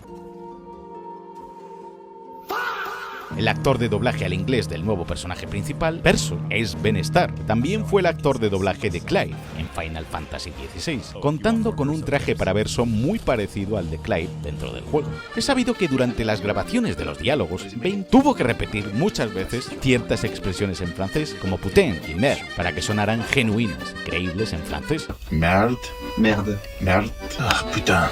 Renoir, por otro lado, es doblado en inglés por Andy Serkis, el famoso actor de Hollywood, el mítico actor de Gollum. En Campo de Batalla Olvidado conocemos al Ramashir, que significa recolector, por eso nos ataca con las partes mutiladas que ha ido encontrando de otros nebrones muertos, y que se ha confeccionado su propia ropa con los trajes de otros expedicionarios, pues su gorro está hecho con las bandanas de los brazos de otros expedicionarios de anteriores expediciones, y el traje del dualista se lo ha confeccionado con banderas de otras expediciones como en las que guardamos partido. El primer jefazo al que lucharemos junto con Verso será el dualista. Nos enfrentaremos a él al final del Campo de Batalla Olvidado. En su primera fase nos atacará con una sola espada, pero cuando lleguemos a la segunda... Surprise, ¡Boom! Flashes de Vietnam. El diseño de este boss está muy inspirado en uno de los jefes más icónicos de Dark Souls 3, el Pontífice Sullivan, que tanto por culo nos dio a muchos en su día, con sus ataques retardados y su fantasma, que atacaba a la par que él. El jefe en sí, más allá de las referencias y de la mecánica del combate, es una clara alusión al contraste entre la luz y la oscuridad. Y en la música que acompaña este combate, es un tema que trataremos en profundidad más adelante, pero se pueden escuchar nombres que quizás reconozcamos, como Renoir, viejo de pelo blanco al que tanto odiamos por lo que le ha hecho a Gustave, y no solo eso, sino que se escuchan las palabras Naviguer à Lumine y Naviguer à Sombrar, que es literalmente lo que hace el jefazo con sus armas, pues enarbola tanto la luz como la oscuridad para atacarnos. En la estación de Monoko es donde conoceremos a este curioso personaje, un Grandis, otro tipo de criatura de las que puebla. Mierda, que se creían extintos. Es el fiel amigo de Verso. Y sí, os habréis dado cuenta ya de que comparte nombre con el perro de la compañía. Al fin y al cabo, no deja de ser de algún modo la mascota del grupo. Pero una mascota poco inusual y curiosa, pues para conseguir nuevas habilidades para él, no valdrá con simplemente asignar puntos. Deberemos acabar con ciertos nebrones del juego con él en el equipo para que así pueda literalmente llevarse los pies de sus enemigos, que son los que utiliza para convertirse en ellos momentáneamente y atacar, prometiéndole Verso para acompañarnos que habrá muchos combates y muchos pies. Por eso Monoko es increíble. En la propia estación y en otras zonas de los territorios de hielo del continente podremos ver trenes congelados, una referencia a la novela de Asesinato en el Orient Express de Agatha Christie y un guiño a las zonas con trenes varados de Final Fantasy VII, que es uno de los juegos favoritos del director del Expedition. Que ya conocemos a Monoko, es el momento de hablar de la última y esperada playa gesta. Si la primera recordaba fuertemente al juego Fall Guys, con los troncos que te sacudían y mandaban a tomar por culo, este último recuerda al juego de Only Up. Sí, el juego ese de escalar hasta el infinito por una concatenación aleatoria de objetos sacados del bolsillo del jodido gato cósmico Doraemon. El mirador de teta. Bueno, el nombre es bastante evidente. Esto... Cuando te sangren los dedos, cuando lleves 4 horas dando putos saltitos en un juego con la precisión milimétrica para saltar de un profesor Layton, cuando no puedas gritar más y creas estar perdiendo la cabeza. It was at this moment that he knew. He fucked up. Entonces te darán el traje de baño de Monoko. ¿Qué más puedes pedirle a la vida? ¿No vivimos, acaso, por estas cosas? ¿Estos tesoros? Rico. Si hemos estado escribiendo regularmente en el diario de los aprendices de Gustave, es a partir de ahora Maël quien se encargará de continuar con la labor de su querido y fallecido amigo. Si persistimos y escribimos en el diario todos los sucesos que han ido aconteciendo, Maël finalmente completará la obra y obtendrá una poderosa habilidad de combate, el homenaje a Gustave. Hablando de diarios, la Expedición 48 llegó hasta la cantera de piedra que contiene a un trovador blanco. El jefe de la expedición era un tirano, y el diario revela que sus miembros planeaban amotinarse amotinarse, aunque no queda claro si lo hicieron, y eso les llevó a su aciago final, o fueron los Nebrones quienes acabaron con ellos. La expedición 49 se quedó sin energías por la falta de agua, y deja claro a los que vendrán después que hay que estar bien nutridos para aguantar en el continente. Los miembros de la 50 llegaron hasta los acantilados de piedra y usaron una rueda gigante como de ferry o noria para moverse por el continente. En los acantilados la rueda encalló por culpa de la maldita serpiente marina y se quedaron atrapados y sin acceso a la comida ni la bebida. La expedición 51 se vio obligada a terminar con el sufrimiento de uno de sus miembros, que llevaba agonizando un tiempo. En su diario podemos ver un alto grado de camaradería y amistad entre sus compañeros. Cabe destacar que los nombres de los miembros de esta expedición son los de los trabajadores de la desarrolladora del juego. La 52 llegó a contactar con los Gestra y cometieron el error de tomar parte en una pelea amistosa. Theo, el dueño del diario, recibió un mamporrazo en la cabeza del que no llegó a recuperarse nunca del todo. Tampoco ayudó que el médico Gestral fuera un absoluto incompetente. El diario de la 53 resuena fuertemente con el de la 51. Uno de sus miembros quedó en coma durante 2 semanas y sus compañeros se vieron finalmente forzados a utilizar el extracto de una planta para terminar con su sufrimiento y así poder continuar con el resto de su viaje. En el diario de Constantine, de la 54, vemos cuestionarse el sistema político que rige Lumière, el Consejo. Si uno se cuestiona el Consejo o se opone a algunas de sus políticas, quién sabe, quizás te toque participar en la siguiente expedición. Y el status quo en la ciudad se mantiene. Por ello Constantine se plantea fundar una nueva Lumière en algún lugar del continente, aunque no sabemos cómo terminó la cosa, más allá de que no hay rastro de ninguna nueva Lumière. Pero este diario, más allá de mera curiosidad, nos ofrece una visión del funcionamiento de Lumière que el resto del juego obvia, a favor de temas más centrales para su narrativa. La 56 perdió a un miembro, Simone, luchando contra Renoir y Alicia. Lisette, su amante, y el resto de compañeros atraparon a Alicia y se propusieron interrogarla. No sabemos qué pasó, quizá Renoir llegó y se puso a repartir hostias, pero el caso es que no pasaron de los acantilados. La 57 llegó hasta el campo de batalla olvidado y trajo consigo máquinas de guerra y asedio, pero al ver la enormidad del monolito, se dieron cuenta de que ni con sus queridas máquinas, que en Lumière parecían gigantescas, podrían llegar hasta la Pin 3. La expedición 63 decidió moverse en coches por el continente.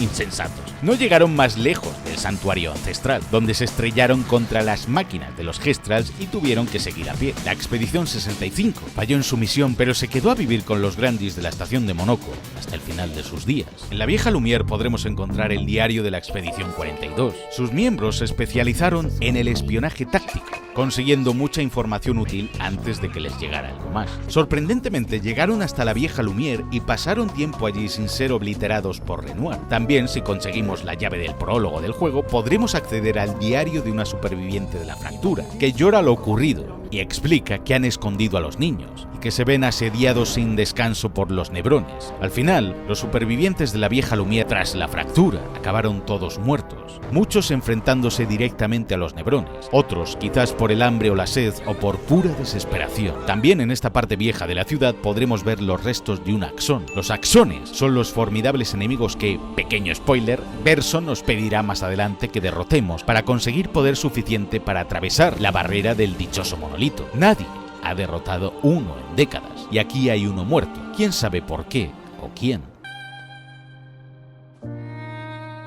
Es en la vieja Lumière cuando descubrimos que Verso es el hijo de Renoir. Nos cuenta que Renoir y Verso fueron parte de la Expedición Zero, la primera de la historia, y que partió para enfrentarse a la pintora. Y la niña que acompaña a Renoir es la hermana de Verso. Cuando llegaron, la pintora concedió a su familia la inmortalidad a cambio de unirse a ella. Renoir accedió, pero Verso decidió oponerse y dedicar su inmortalidad a ayudar a las expediciones a cumplir su propósito. En la batalla,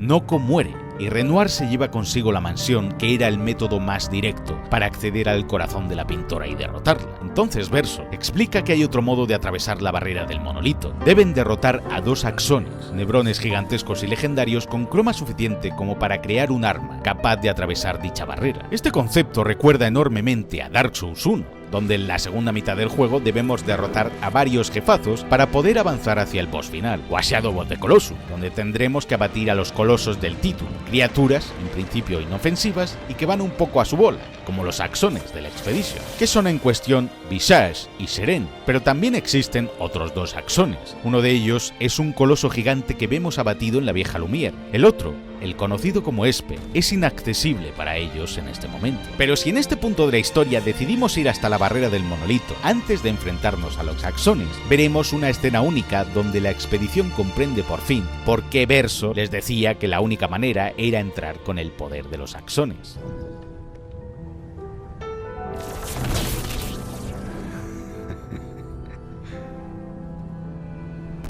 En Visage podemos encontrar el diario de la Expedición 39, que llegó hasta la isla de este axón. En su diario hablan de las máscaras que los volvían locos, incluso podían escucharlas cantar. También encontramos el de la 69, bonito número, que fueron los benditos que cartografiaron el continente y llenaron sus cuestas, montañas y acantilados de las agarraderas que usamos durante toda la aventura para escalar a sitios elevados. Mientras avancemos por la zona veremos multitud de máscaras, tanto en enemigos como en el escenario, para que el combate no sea una locura. Visage vous invite à le rejoindre dans ces quartiers, au bout de ce passage. No deberemos hacer caso a lo que nos dice el protegemáscaras al llegar y tendremos que ir nivel por nivel derrotando a los minijefes que simbolizan la ira, la tristeza y la alegría. Al llegar al axón y enfrentarnos a él, descubriremos que era una mera fachada.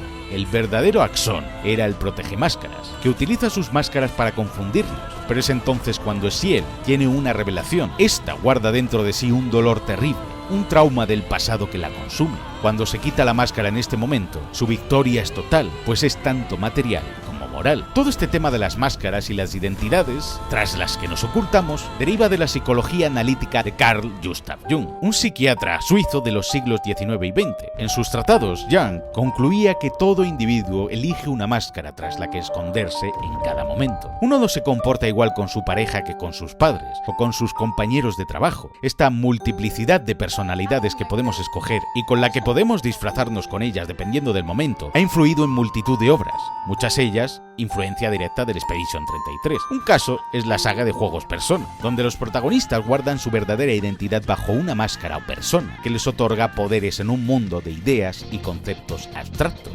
La Alicia pintada, Visage y el protegemáscaras son una representación de Verso, por eso todos ellos tienen especial debilidad al elemento de fuego, porque así es como murió Verso en un incendio. En Los Cuervos, una zona muy cerquita de Visage, podremos enfrentarnos a un duro enemigo si disparamos a todos los cuervos de la zona. Además encontraremos el diario de la Expedición 34, donde una tal Corinne nos habla de ciertos nebrones que son inmunes a cualquier daño elemental, y de la posibilidad de que el croma, cercano al monolito, sea más poderoso. También menciona a Gustav y a su ingeniosa idea de convertir los pictos en Lumina. Curiosamente, en esta zona vemos a un expedicionario que se estrelló con su planeador, una referencia al planeador que usaba Ezio en Assassin's Creed 2. Al fin y al cabo, parte de los miembros de Sunfall Interactive fueron antes empleados de Ubisoft y trabajaron en juegos de la saga de los asesinos. ¡Traidores!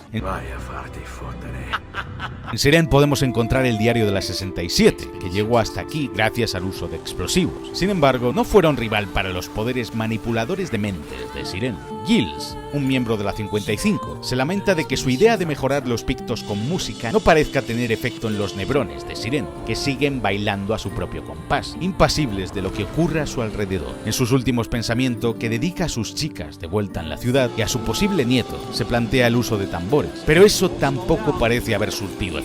El axón de la zona, Seren, representa la inconsciencia, la capacidad de uno de abstraerse del dolor o de las emociones fuertes que lo hacen sufrir. Con su canto, Seren deja a los personajes en trance, absortos con visiones de los seres queridos que han perdido. En este caso, es Verso el único que es capaz de resistirse a este ensueño y ayuda al resto del grupo a hacer frente al peligroso axón. Creado por Renoir en honor a su esposa Aline, está inspirada en la mujer del pintor Renoir, también llamada Aline y que era modista. Por eso los nebrones de esta zona están hechos con telas, hilo y seda que forman parte de su vestuario. Hasta hay una minizona que se llama Vestido de Seren. Al terminar la batalla es Lune quien recibe directamente el regalo del axón, como si Seren quisiera cederle a ella, a la que es una con la música, que ella danza, la esencia que tanto necesita.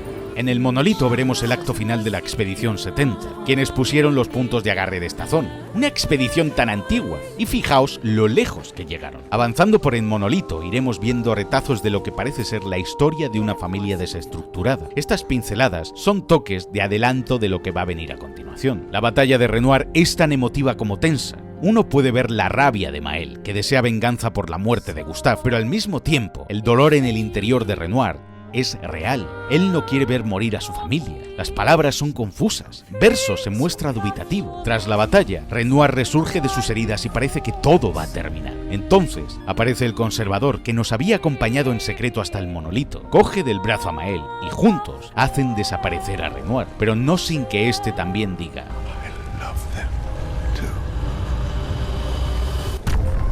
curioso. La pintora por fin se encuentra ante nosotros. Ella es aparentemente la esposa del conservador. Cuando ve a Verso parece reconocerlo. Habla de un fuego. A la gran villana, la gran enemiga que juega con las vidas de los habitantes de Lumière, se la ve profundamente confusa. Llama a Alicia a Mael, igual que la hermana de Verso. Mael murmura que no quiere volver a quemarse la cara. La introducción al combate es abstracta, surrealista, pero eso es porque todavía no sabemos nada de lo que en realidad está ocurriendo. Durante el combate la pintora hace alusión a su nombre, utilizando una brocha gigante como arma y literalmente pintando los ataques y habilidades que utiliza nuestra Condra. Hacia el final, cuando ya está debilitada, la pintora utiliza sus últimas energías para sorprendentemente conjurar un hechizo protector sobre Verso. Mary Henry Bell era un escritor francés del siglo XVIII apodado como Stendhal, que dio nombre al síndrome de Stendhal, padecido por aquellas personas que experimentan fuertes reacciones psicológicas y emocionales al contemplar la belleza de algo o una obra de arte, algo que sirvió de inspiración a Darío Argento para hacer su peli del síndrome de Stendhal, donde la protagonista entraba en éxtasis y se introducía en uno de los cuadros que observaba, algo que casa mucho con la trama de Expedition 33, sobre todo con el personaje de Aline. La pintora cae, la expedición lo celebra por todo lo alto y regresa a casa. Todos los esperan, los alaban y les dan las gracias por haber puesto punto final a algo más. Pero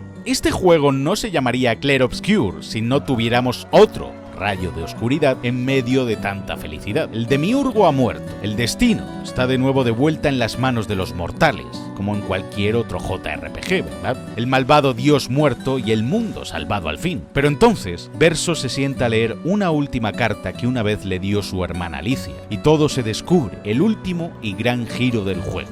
Brother, I tire of the conflicts and deceptions that plague our family and theirs. So, I entrust you with this letter.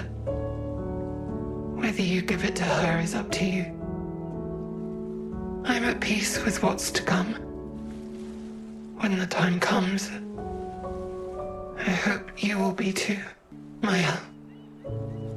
It's a strange feeling watching you with my brother, laughing and smiling, without the scars or the memories that afflict me.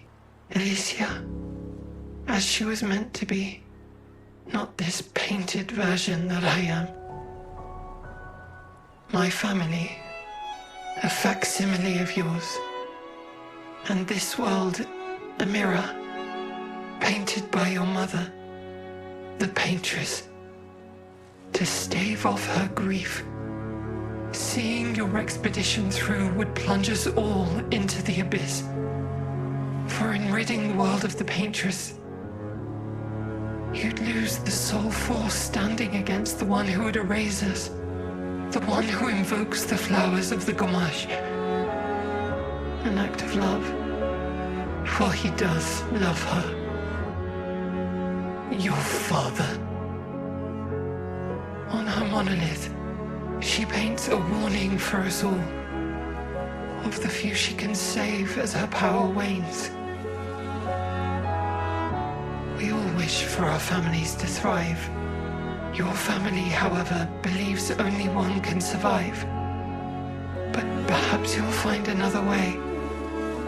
You who have lived amongst us, perhaps you differ from your father and your sister, as I differ from mine. Your mother paints life, whilst your father, death. What will you paint? Ahora entendemos por fin el personaje de Verso. Era la antítesis total de Gustave, porque ambos querían poner fin a algo, a un ciclo que se perpetúa interminablemente. Pero el final que Verso deseaba era mucho más definitivo. Y un último, gran e inabarcable Gamache, lo consume todo.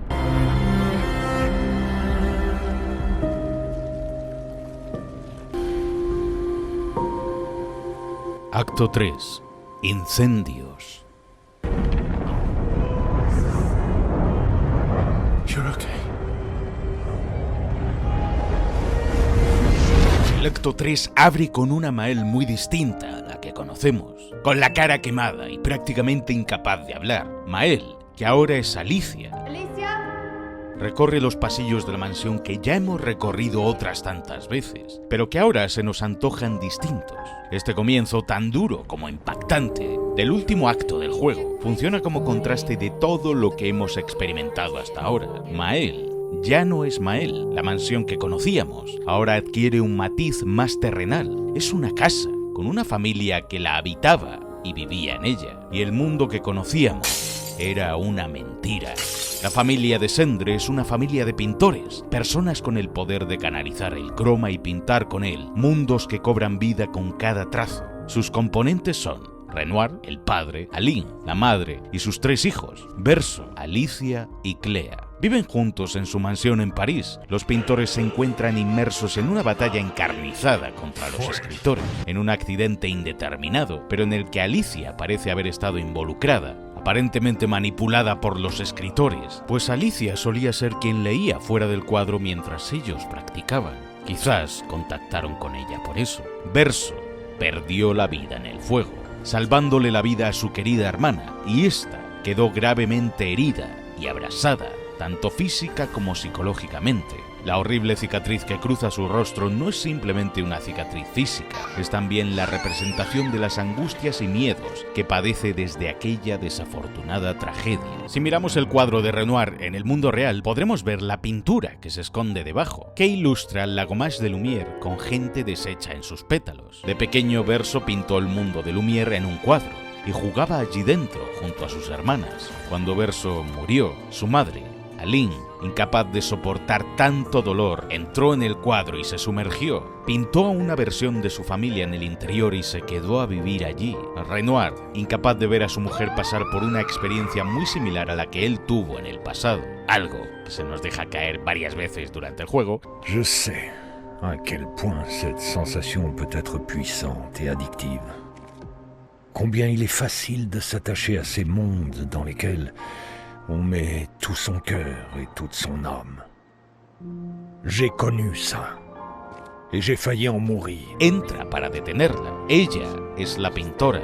Él es el conservador. Y desde entonces llevan luchando por el control de la pintura. Ella para quedarse para siempre, anestesiada en esta fantasía donde su familia al completo aún vive. Él para liberarla y destruir el cuadro. Clea, la hermana mayor de Alicia, está vigilando que no les ocurra nada en el mundo real, pero el tiempo apremia, pues la guerra con los escritores requiere de la ayuda de Clea y de la familia de Sendre, así que le pide a Alicia que entre al cuadro y saque de una maldita vez a sus padres. Alicia entra, pero Aline, la madre, se da cuenta y pinta sobre ella. Just stopped. Well, you're about to be reborn in this world as one of Aline's creations. Have fun. Es entonces cuando, en el mundo del lienzo, donde el tiempo transcurre distinto, Mael nace. And her name will be Mael. De vuelta al presente, Alicia recupera sus recuerdos y se reencuentra con el Verso pintado y con su padre, el Renoir real, que ha dejado atrás su aspecto como el conservador, ahora que se ha liberado de los poderes de Aline. Aunque el nombre del conservador no dejaba de ser irónico, pues precisamente él era quien quería acabar con el lienzo y liberar a su esposa al fin de sus ataduras. ¡Nadie toca a mi vulva! A pesar del reencuentro del amor que sienten entre ellos, Alicia acaba rebelándose contra Renoir. Alicia. Je ne suis pas maman.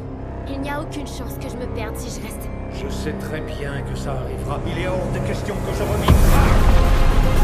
Desde su punto de vista ya no es solo Alicia, es también Mael. Desde el punto de vista de Renoir, Mael es solo una máscara que está utilizando para no enfrentarse a la dura realidad, como hace su madre. Mael huye de Lumière y con sus nuevos poderes de pintora revive a los miembros de la expedición.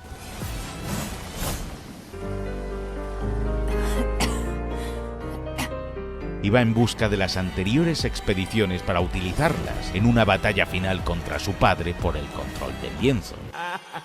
¡Te voy a matar! Los nombres de los protagonistas del juego pueden tener relación con referentes reales. Pierre-Auguste Renoir ¡Ulala, señor Francis! ¿Y cómo no? fue un pintor de la Belle Époque que pintaba con colores vibrantes y mucha iluminación, en contraste al claroscuro que usaba fuertes sombras para crear contraste. En el juego, el Renoir de la pintura, quien intenta impedir que el Renoir verdadero y verso destruyan el cuadro, se ve inmerso en el claroscuro entre Aline y su marido, una batalla de convicciones que parece destinada a arrastrar consigo las esperanzas de los habitantes de Lumière. Curiosamente, la mujer del pintor Pierre-Auguste Renoir también se llamaba Aline, y ciel, muy parecido a cielo. En francés, posee habilidades de combate directamente relacionadas con los astros, el sol, la luna y el crepúsculo. Esquisser, en francés, significa boceto, y esquire, en el juego, no deja de ser eso, un esbozo en el cuadro del muñeco favorito de Verso. Por eso Esquire puede hacer de todo, y es tan poderoso, porque lo alimenta la imaginación inagotable de un niño, que le confería poderes infinitos a su juguete, como hemos hecho todos. Algunos enemigos del juego también tienen nombres en francés, con significados directamente relacionados con su naturaleza. Troubadour y Rostet hacen referencia directa a sus diseños, con el primero tocando una especie de corneta, como un trovador, y el segundo siendo una cabeza gigante o gorda. Los Sacapatat, que son los mechas de tela y maderos que construyen los Gestras para librar combates épicos y dignos de Evangelion, significa literalmente saco de patatas. Aquí hay patacas, cosecha propia. En francés esto se usa como insulto. Si ves a alguien que va hecho un cuadro o vestido muy mal, se le llama saco de patatas.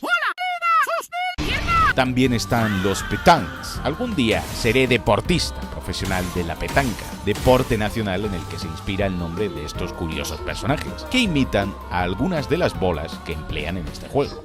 Batman, mira el tamaño de esas bolas. No puede faltar tampoco el Art Nouveau. Este movimiento pretendió buscar la inspiración en lo orgánico y lo natural, asimetría, vegetación, emitiendo un aura casi pastoral. Todo ello se aplicaba a arquitectura, diseño de interiores y por supuesto también pintura. ¿Os suena de algo? Exacto, los paisajes del juego. La transitoria esencia de Lumière, las algas gigantes de aguas voladoras, los escenarios vivientes de los axones que cambian y mutan mientras pasas por ellos, o la vegetación exuberante de los poblados y hermosos territorios Gestra. Todo es bello, orgánico y a la vez fugaz, efímero, casi como un bólido en el cielo que apenas atisbas de reojo, como casi todo el mundo de Lumière fuese eso, algo transitorio, bello e irreal que se escapa entre tus dedos, un mundo pintado en un lienzo donde el tiempo transcurre de forma distinta, donde todo parece suspendido en el aire y que a ojos de los que viven fuera de él apenas dura un parpadeo. Expedition 33 también se ve influido poderosamente por el Art Deco, un movimiento no tanto pictórico, sino de diseño de exteriores, que triunfó por completo en la tercera y cuartas décadas del siglo XX. Lo vemos en las partes más steampunk de Expedition 33, como máquinas o enemigos que casi parecen hechos de cristal y metal, con geometrías rectas y angulosas. Un ejemplo claro de esto es el jefazo Ebek, que encontramos en varias versiones elementales y que parece casi una amalgama de joyas, pedazos de metales y vidrios preciosos, así como telas elaboradas con profundo esmero. Por último, cabe destacar la obvia presencia de elementos surrealistas durante toda la partida. El mundo de Lumière no es solo un mundo pintado, con todo lo que ello implica: magias, paisajes preciosos, criaturas imposibles, casi hechas de sacos y brochas, sino que además se ha visto sometido a la fractura, el acontecimiento que destruyó la ya tenue cohesión del espacio y del tiempo de la ciudad. Lo vemos en las calles, que no llevan a ninguna parte, en las puertas que conectan con zonas lejanas, como la mansión, en los restos flotantes de estructuras destruidas o en los ecos y fantasmas, no solo de personas, sino del mismo espacio que una vez estuvo allí. Y lo vemos en los relojes que encontramos durante el juego, algunos marcando horas diferentes y otros eternamente parados en la misma hora, quizás la hora en la que Verso murió en el mundo real? Pues ese fue el momento crítico, el momento que lo inició todo y que condenó al cuadro a ese colapso. Asimismo, la música del juego contiene en sus letras en francés numerosas referencias al lore de sus personajes, tanto dentro como fuera del mundo pintado de Lumière y de sus historias. Los temas de personajes pertenecientes al mundo del cuadro, como lo son los temas de Lune y Estiel, nos cuentan facetas de sus personalidades e historias pasadas. El tema de Lune, por ejemplo, hace numerosas referencias a la luna, la oscuridad y la personalidad taciturna de nuestra taumaturga favorita. En el caso de Estiel, la letra habla de su carácter más jovial y alegre, pero mete una referencia directa a su trama personal, que revive cada maldito año. La muerte de su pareja, Pierre, en un accidente en una isla remota, así como su posterior intento de acabar con todo, tirándose al mar, solo para perder el bebé que llevaba dentro y ser salvada por Esquier, cosa que descubriría más adelante en el juego. Oh, c'est toi.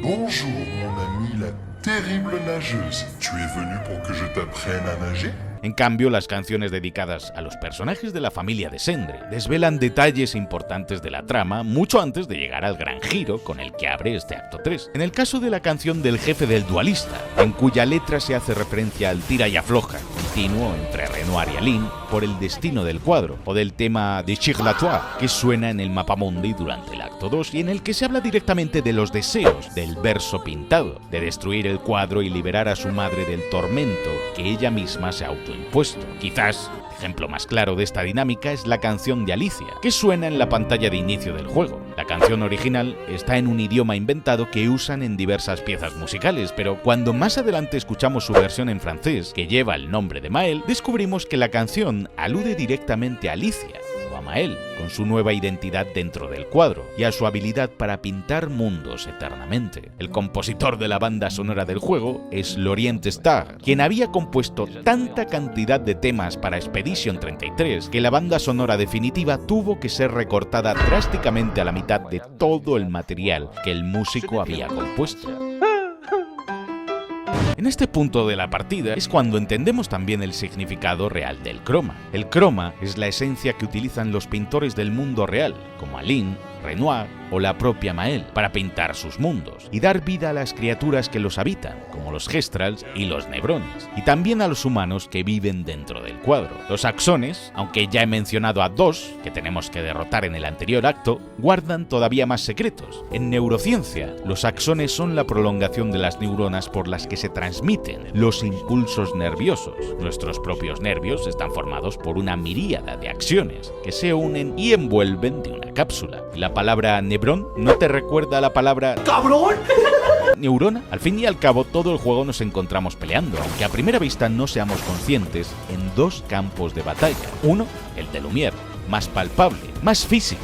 Irónicamente, y es donde nos damos literalmente de hostias con poderosos enemigos, y a veces hasta incluso con Gestrals, deseosos de una buena pelea, para avanzar hacia los objetivos de la expedición. Y el otro campo de batalla es el interno, el de los pintores, Aline y Renoir, los ecos de Verso, Alicia y Clea. Todo el juego, todo el mundo de Lumière es el fruto del choque entre sus mentes y sus ideas. Cuando peleamos con Aline o cualquiera de sus creaciones, o cuando inevitablemente nos enfrentamos al Renoir real que quiere destruir el cuadro, nos estamos enfrentando también a las ideologías de dos personas reales, con sus motivaciones, pesares y deseos entrechocando como dos aceros. Además, Renoir pintó a los axones basándose en los miembros de su familia. Visage es una representación dentro del cuadro de Verso. El verdadero Verso, desde pequeño, sintió una enorme presión por llegar a ser tan buen pintor como sus padres, cuando él lo único que quería en realidad era ser músico, pues amaba la música todavía más. Durante muchos años, Verso tuvo que ocultarse bajo la máscara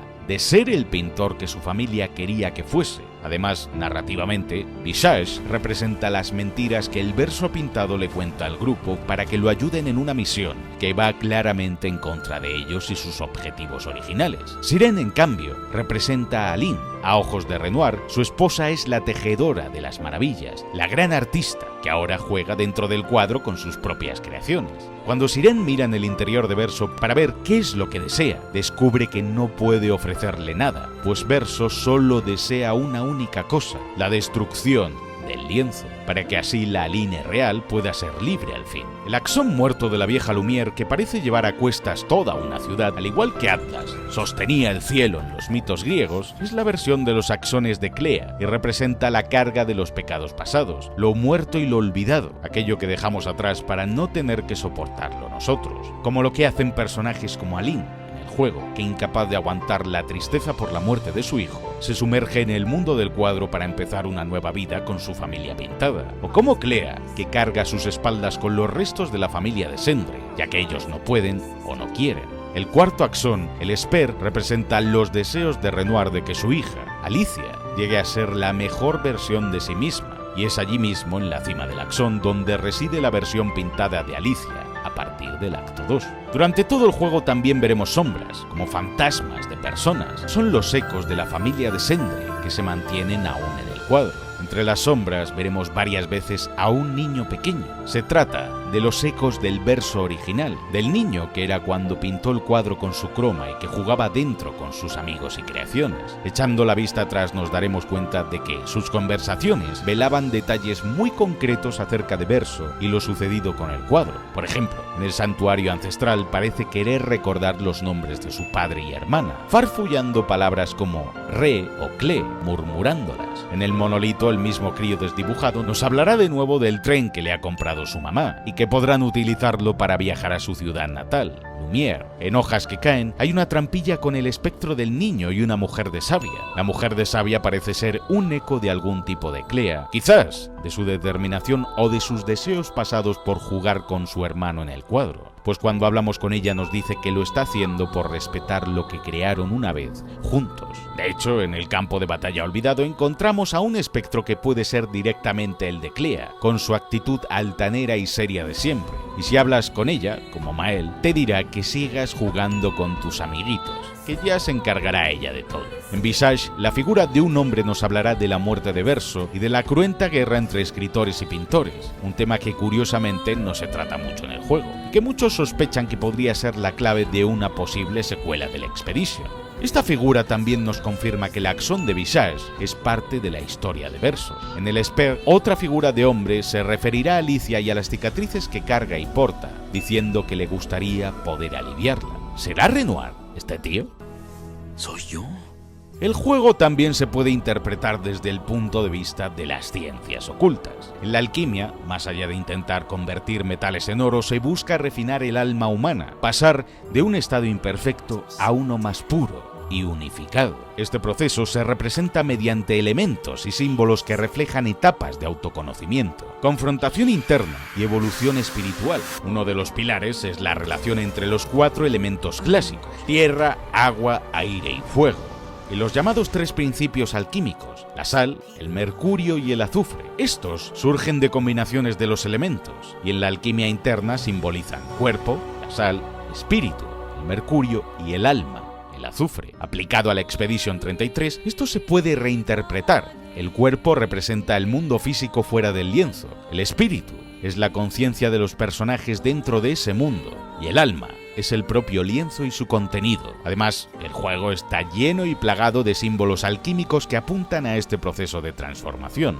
El cuervo, que podemos escuchar cuando la expedición desembarca en las costas oscuras y que encontramos también en la zona de los cuervos, representa la primera fase, enfrentarse a la propia sombra. El león simboliza la transformación y el descubrimiento de uno mismo, y podremos verlo en múltiples estatuas de la mansión y en uno de los ataques del Renoir pintado. El fénix alude a la muerte y al renacimiento, algo clave en la evolución de ciertos personajes. En el juego podemos obtener el arma Danzareso para Verso, que representa una pluma de este ave legendaria. El hexágono, asociado a la unión de opuestos, sugiere la armonización entre lo material y lo espiritual, y lo podremos ver en los adornos de los ropajes de Gustave. También aparecen colores como el negro, blanco, rojo y dorado, hasta en los pétalos que tradicionalmente marcaban etapas del proceso alquímico de purificación. El cinabrio, un mineral compuesto de mercurio y azufre, se vuelve especialmente importante ya que combina el espíritu y el alma, e históricamente también se usaba como pigmento. el Bermellón, lo que conecta con la idea del arte y el lienzo. A partir de aquí, inevitablemente surge la interpretación del número 33. Su forma visual se asemeja al símbolo alquímico del cinabrio, por lo que se puede entender como una representación de esa unión entre alma y espíritu. Así, el número 33 no sería solo un número, sino un símbolo del propio mundo del lienzo y del proceso de transformación y autodescubrimiento de Mael. Este simbolismo se refuerza en detalles visuales. Diferentes estilos de tipografía para el 33,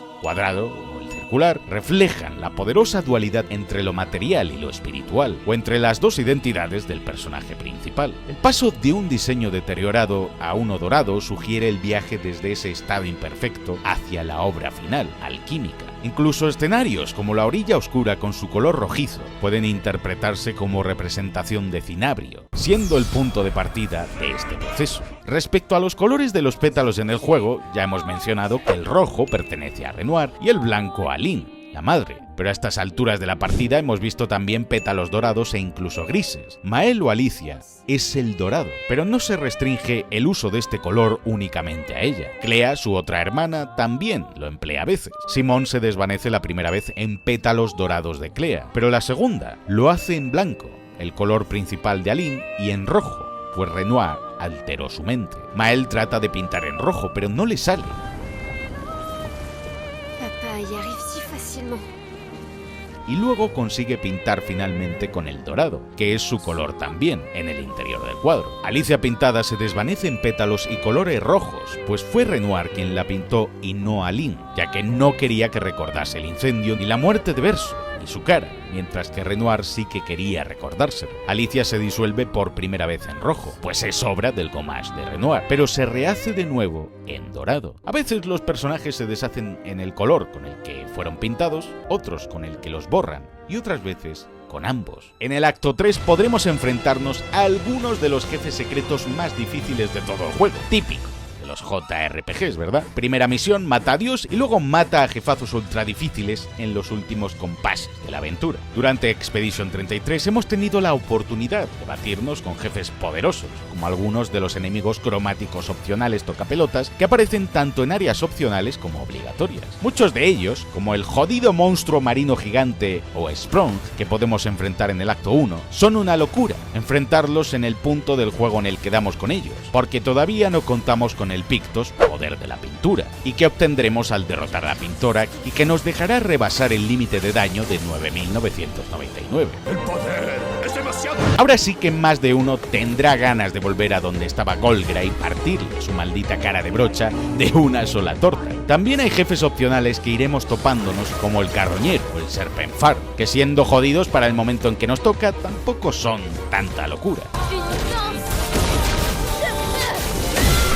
Ese puesto queda dedicado a jefazos como Golgra, a quien además de en su propia aldea podremos enfrentar como desafío final de la aldea Gestral Oscura. La jefa de los Gestral no se anda con chiquitas y nos reventará de un plumazo, a no ser que nos aprendamos sus golpes a la perfección para clavarle todos los parries e incluso contraataques de gradiente. En el taller de pintura, una zona bastante secreta a la que deberemos entrar a través de las puertas localizadas por el mundo, guarda una versión chetada de la Dalit del Farol que vencimos al final del acto 1. Además, aquí podemos encontrar otro espectro del Verso Niño, que nos advertirá de la presencia de la bestia que creó su madre, la pintora, para que él aprendiera a enfrentarse al miedo que le infundían la oscuridad y la noche. Simón es uno de los jefazos ultra secretos del juego. Podemos encontrarlo en el abismo, al final de las corrientes de Renoir. Zona bastante complicada de por sí, con enemigos normales que harían palidecer a algunos de los jefazos anteriores. Simón fue un miembro de la Expedición 0, la primera de toda la historia,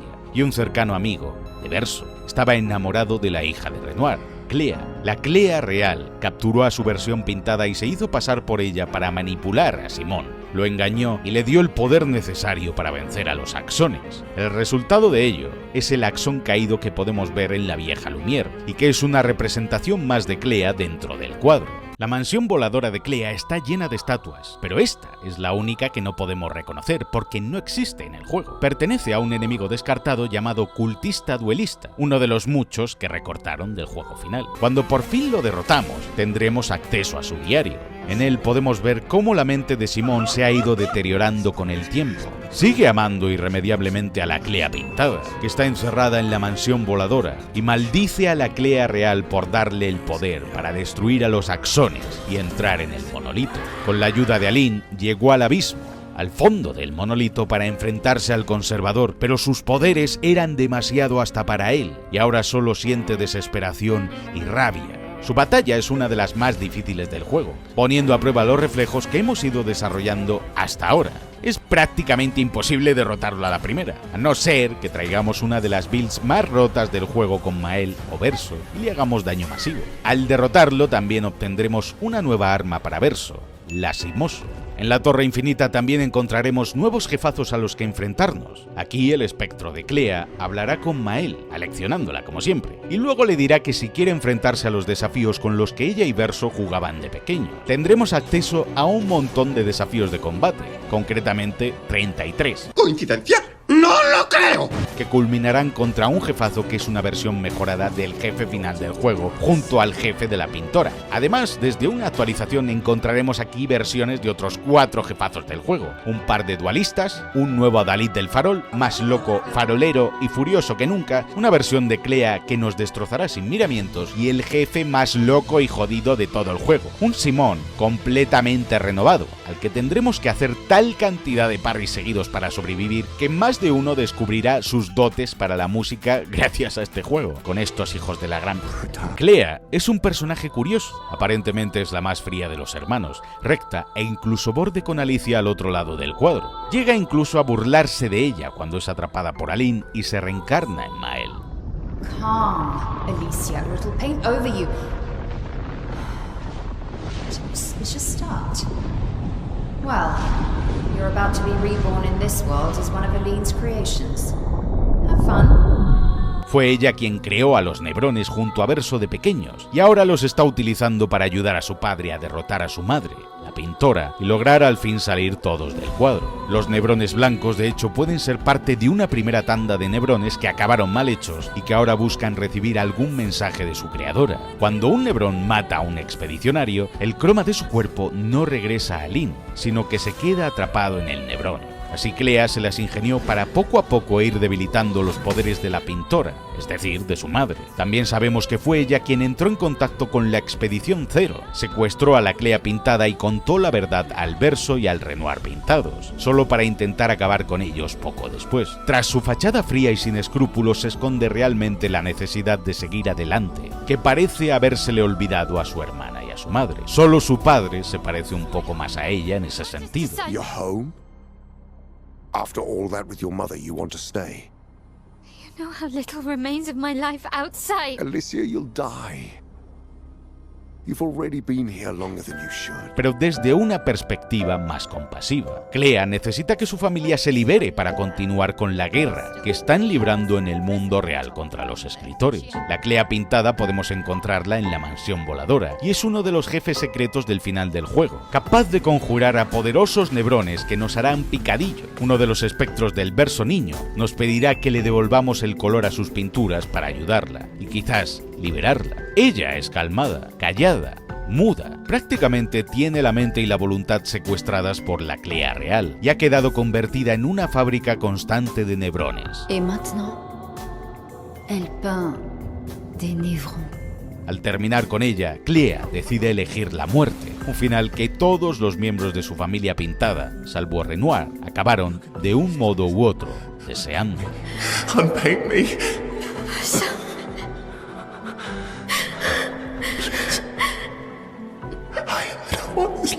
El destino de Alicia pintada está directamente relacionado con Mael. La quest de Mael llega a su final si Verso le ha sido sincero al confesarle que dejó morir a Gustave cuando podría haberlo salvado. Entonces, ella le pide ayuda a Verso para visitar el cuarto axón, el Esper, en cuya cima se encuentra su versión pintada, la Alicia del mundo del cuadro. Tras superar la prueba de plataformeo y batallas constantes que es el Esper, Mael y Alicia se encuentran y libran un duelo amigable dentro del axón. Mael ofrece un nuevo comienzo a Alicia, pero esta le pide por favor que acabe con su existencia. Envoie-moi auprès. de ma famille. famille. 。para poder descansar al fin. Este acto es devastador para Verso, quien se enfada con Mael por no permitirle al menos despedirse del último miembro de su destrozada familia. I didn't get to say goodbye. You didn't wait. You didn't give me a chance to persuade her. Finalmente, Verso y Mael hacen las paces y llegan a un entendimiento mutuo y mucho más profundo. Además, Mael desbloqueará el poderoso ataque Gomash. El enfrentamiento entre Mael y su versión pintada funciona a modo de despertar. Su versión del cuadro es como su doppelganger, la sombra a la que tiene que enfrentarse para aceptarse a sí misma y poder seguir adelante, en otra clara referencia a la filosofía de Jung. Mael y Alicia se unen, lo consciente y lo inconsciente, para formar algo nuevo. Para completar la quest de Lune, debemos descubrir el destino de sus padres, que fueron expedicionarios en el pasado. En la isla de Sirén, en una costa algo apartada a la que podremos llegar volando, encontraremos el diario de la expedición 46. Bastante lejos llegaron los cabrones, pero no fueron rivales para el jefazo opcional, Glissando Cromático. Fue aquí donde resultó gravemente herida la madre de Lune, Brigitte. Finalmente, por desgracia, Brigitte pereció por sus heridas, pero mantuvo la esperanza de que algún día su hija llegaría más lejos de lo que ella había llegado. Estoy orgullosa de ti. Al hablar con Lune de vuelta al campamento, desbloquearemos un nuevo ataque de gradiente para ella, Ruptura del Cielo. Oye, pero ¿en este juego puede haber romances o puedes tener novia al fin después de tocar pasto? Con tanto culo y tanto hombretón. Sí, hablo de vosotros, Monoko y Eskie. ¡Ay, qué hombre tan salvaje, tan luchón! Eso me prende. El sistema de romance en Expedition 33 es ligeramente distinto. Podemos mantener una especie de relación romántica con Ciel o Lune. La cosa es que Ciel es mucho más directa en sus insinuaciones, y si respondemos correctamente a sus provocaciones, podremos hacer cositas. Para Lune, la cosa se complica y tendremos que llegar al rango 7, habiendo completado su misión secundaria final. Vaya, con la gótica culona. Solo podemos elegir a una de las dos, así que si queréis a Lune, tienes que darle calabazas a Ciel, pues su romance se activa siempre antes que el de Lune, y así poder echaros novia de algún modo.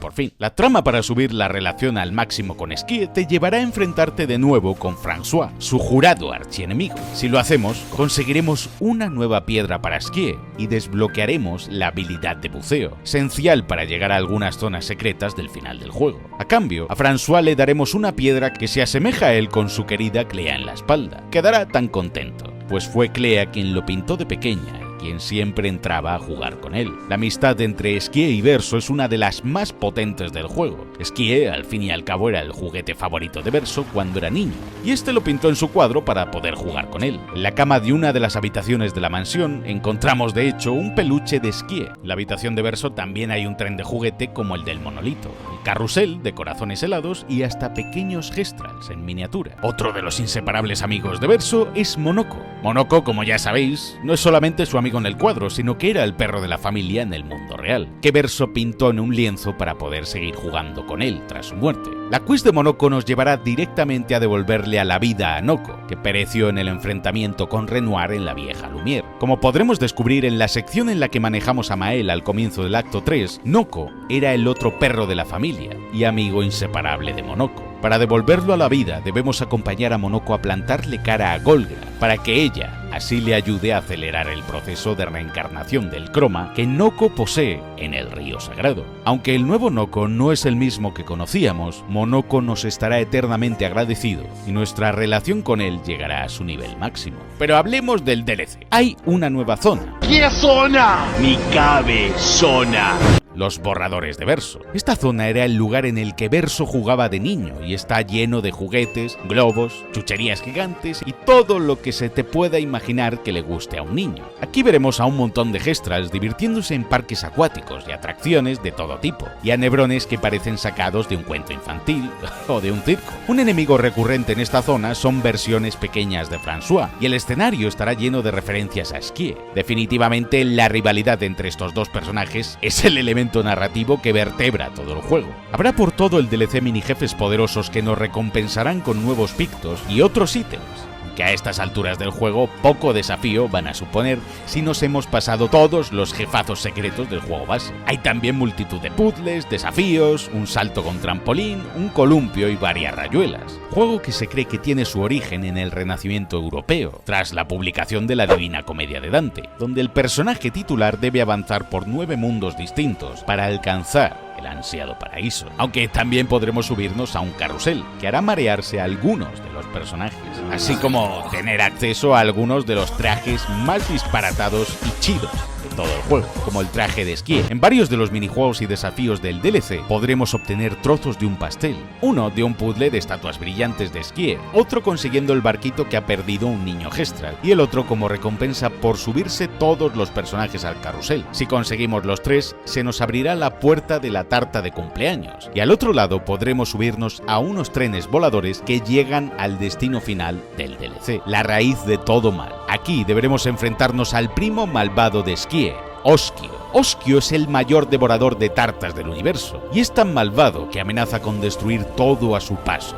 El combate contra Oskio es muy especial, ya que si recibes daño de sus ataques de gradiente, recibirás el estatus Barbapapa, que, bueno, es mejor que lo descubráis vosotros mismos.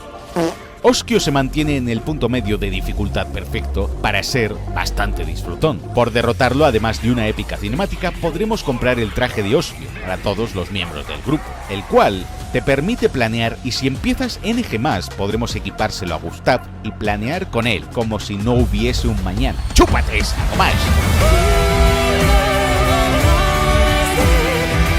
Cuando estemos listos para terminar el juego, deberemos regresar a Lumière acompañados por los expedicionarios del pasado a nuestro lado.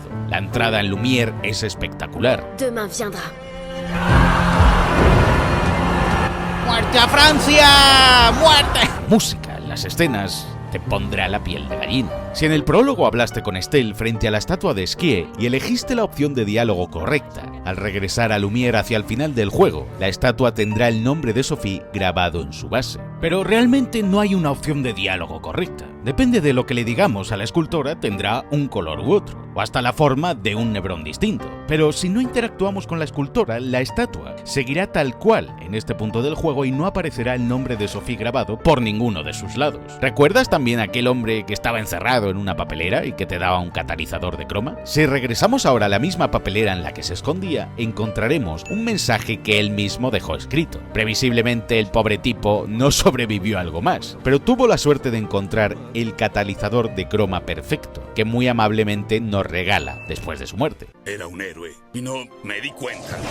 Seguramente también recuerdes a Nicolás, el pintor que estaba falto de inspiración. Si le ayudaste con su cuadro, ahora verás en la Casa de la Ópera la danza de Gustav y Sophie como un cuadro gigante que decora el lugar y honra la memoria de los dos difuntos enamorados. De vuelta en Lumière, encontraremos también el diario de la Expedición 60, la expedición legendaria, la que alcanzó el monolito y a la pintora y descubrió tantos años atrás la realidad sobre su mundo y sobre el Gomás. En vez de usar las típicas armas o pictos del resto de expedicionarios, los miembros de la 60 usaban solo sus cuerpos hercúleos, sin uniformes, bajo un entrenamiento severo, bajo las risas del resto de Lumière, alcanzaron un estado físico tan perfecto que dejaron un rastro de sangre de Nebrón en su camino.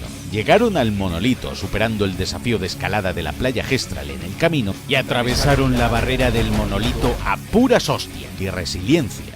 Es como ver a los dioses regresar al Olimpo. Tras descubrir la verdad, mandaron a William de vuelta a Lumière para contarlo todo.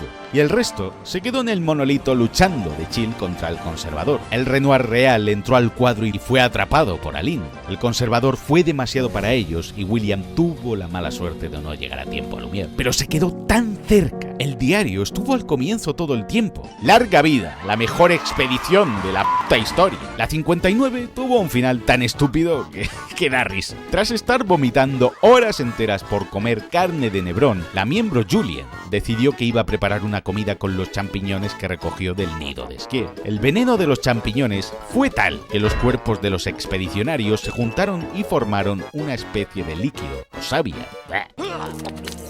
Expedición 66 fue la primera que cayó ante los deliciosos champiñones de Skie, que hasta entonces solo comía verso.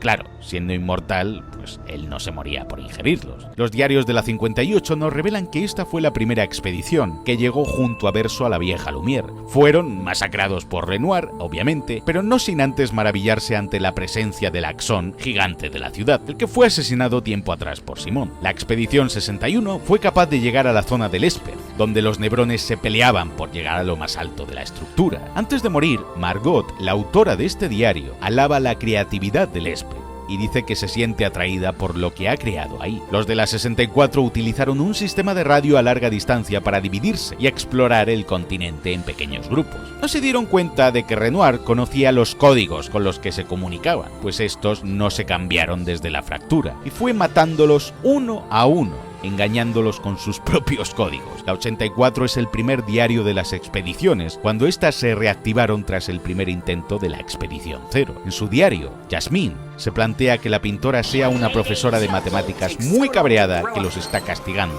por no saber de números. Podemos encontrar también el diario de Julie, que fue amante de Verso en otra vida, donde se nos detalla lo sucedido con la expedición 0 después de que Verso y Renoir fueran vueltos inmortales por Aline para enfrentarse a las Clea y Renoir reales. Tras lo ocurrido en el monolito, Verso fue atacado y recibió una herida que debería haber sido letal, pero no murió. El desconcierto rompió la confianza que Julie y el resto de la expedición 0 tenían con Renoir y Verso. Llegó a tal punto su confusión que capturaron a Verso para interrogarlo, pero Verso consiguió liberarse y mató al equipo de Julie. Cuando Julie regresó y se topó con la escena de sus aliados muertos, ambos se enfrentaron con sus espadas. Verso finalmente la enterró bajo un árbol en el campo de batalla. En el propio diario de Verso podemos ver la tristeza y profundo dolor que lo inundan tras lo sucedido, y como en este punto de la historia todavía estaba del lado de su familia pintada y de Aline, confiando incluso en que si se libraban del conservador, Aline podría traer a Julie de vuelta. ¡El poder del amor!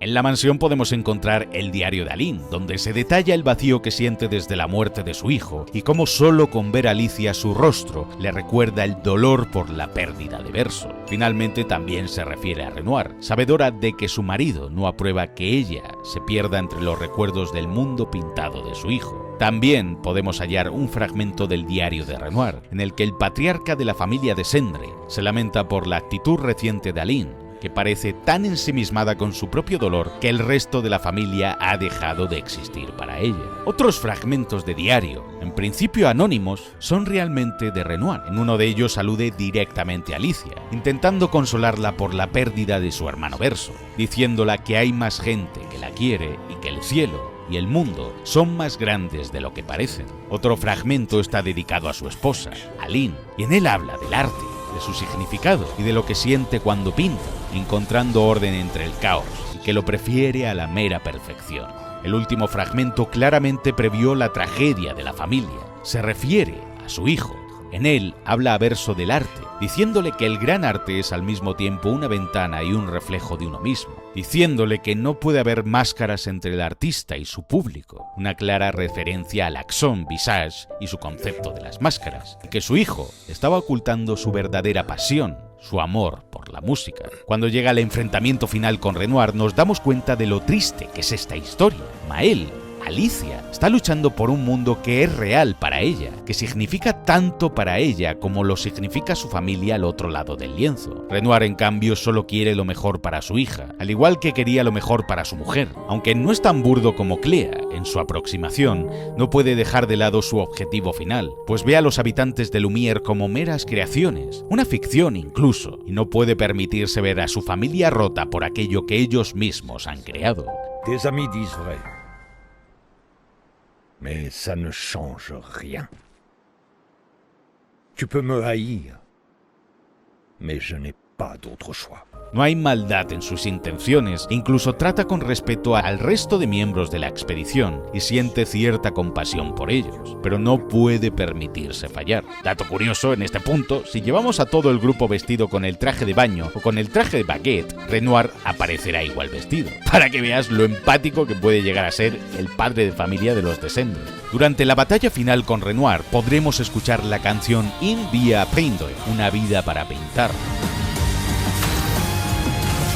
que es una conversación entre Renoir y su hija, y que hace alusión también al sufrimiento de Aline por todo lo que está ocurriendo. Cuando debilitamos lo suficiente a Renoir, Aline entrará de nuevo en el lienzo para ayudarnos y se quedará batallando en el fondo contra un Axon mientras nosotros acabamos con Renoir. Es Maëlle quien da el golpe de gracia, como buena pintora, y decide la batalla. Después, Renoir y Maëlle hablan, y ella convence a su padre de que no tiene nada que temer, que no se quedará allí atrapada como le ocurrió a su madre, pero que simplemente quiere estar un rato más y que no hace falta destruir el cuadro. Renoir le dice que mantendrá las luces encendidas para cuando ella regrese a casa. Y se marcha con Aline. Verso aprovecha entonces el momento para actuar. No puede permitir que el ciclo se repita y quiere ser libre, aun a costa de la vida de los amigos que ha hecho durante su último viaje. Y hay algo más, pues ahora descubrimos que todavía queda un pedazo del verso original, un eco de su alma que sigue pintando y mantiene el lienzo vivo. Aline lo sabía y no podía dejar marchar lo último que quedaba de su hijo, pero el verso pintado sí, pues ese fragmento del alma del niño es un esclavo de este lienzo y de los deseos de su madre, y ahora de su hermana. La muerte es natural, lo que vuelve la vida más preciada. Es un claro oscuro más, pues es con la existencia de la muerte y su oscuridad que la vida destaca y nos baña con su luz. Y es ahora cuando toca tomar la decisión final de Expedition 33. Maëlle o Verso. Las implicaciones de los distintos finales son tan directas, tan obvias, que es lo que lo hace más doloroso que nada. La música que acompaña el combate se titula literalmente Our Drafts Collide, nuestros bosquejos o borradores chocan. Si elegimos el final de Maëlle, el lienzo sigue vivo, el niño pinta eternamente, vuelven a la vida los muertos como Gustave o Sophie, o incluso el marido de Ciel, y Verso seguirá viviendo en el cuadro tocando el piano como el Verso real, que siempre deseó ser músico. Maëlle vivirá en su cuento de hadas, quizás perdida para siempre como su madre, la pintora, y es un cuento de hadas precioso, que quizás merezca ser salvado, pero que, ante la primera nota discordante, puede resquebrajarse por completo o sumirnos en ese sueño para siempre. En el final de Verso, Lune se sienta y le dedica una mirada asesina, porque esto es una referencia al discurso que Lune le dio a Gustave sobre que si cualquiera de esta expedición seguía en pie, debían continuar y luchar hasta el final. Lune es la última que queda y decide sentarse como acto de rendición y rechazando a Verso como miembro del equipo por su traición. En la tumba de Verso pone 33 de diciembre, una fecha imposible, salvo en el calendario francés republicano, o quizás un guiño a que el mundo que habita la familia de Sendre es falso también, o que simplemente les encanta el número 33. Pero si leemos la lápida, reza en francés pintado por siempre en nuestros corazones, y el centro de flores que Clea deja junto a la lápida cubre el para siempre, mostrando que la familia de Sendre ha pasado finalmente página y superado la pérdida de su hijo Verso. Si elegimos posicionarnos con Verso, tendremos que despedirnos del cuadro de forma definitiva, del mundo que hemos vivido, experimentado y explorado hasta ahora tras esta aventura. Es curioso, pero el final del juego nos hace sentirnos como Maëlle. Ella no quiere decir adiós a su mundo de fantasía, igual que nosotros. No queremos tener que apagar la consola y despedirnos de los personajes que hemos aprendido a amar en Expedition 33. Pero el final de Verso representa el avance. Ciel, Lune desaparecerán en una turbulenta nube de emociones.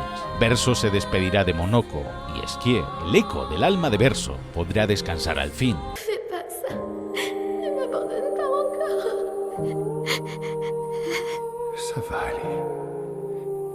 Ça va aller, d'accord? Tu possèdes ce fabuleux pouvoir de peindre. Tu n'auras jamais amené une vie qui ne te plaît pas. Tout va bien. Tout va bien. Tout va bien.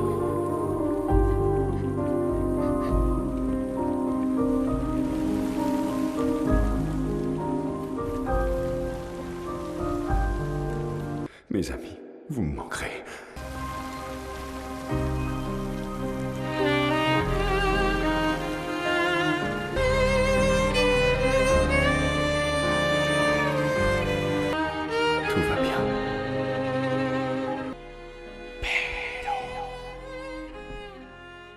Maëlle regresará al mundo real donde junto a su familia celebrará el funeral que los permitirá seguir adelante. Una despedida no solo para Verso, sino también para la familia y amigos de Mael, desde Gustav a todos sus compañeros de aventuras, y tendrá que aprender a decir adiós, como su madre, padre, hermano, y como todos nosotros.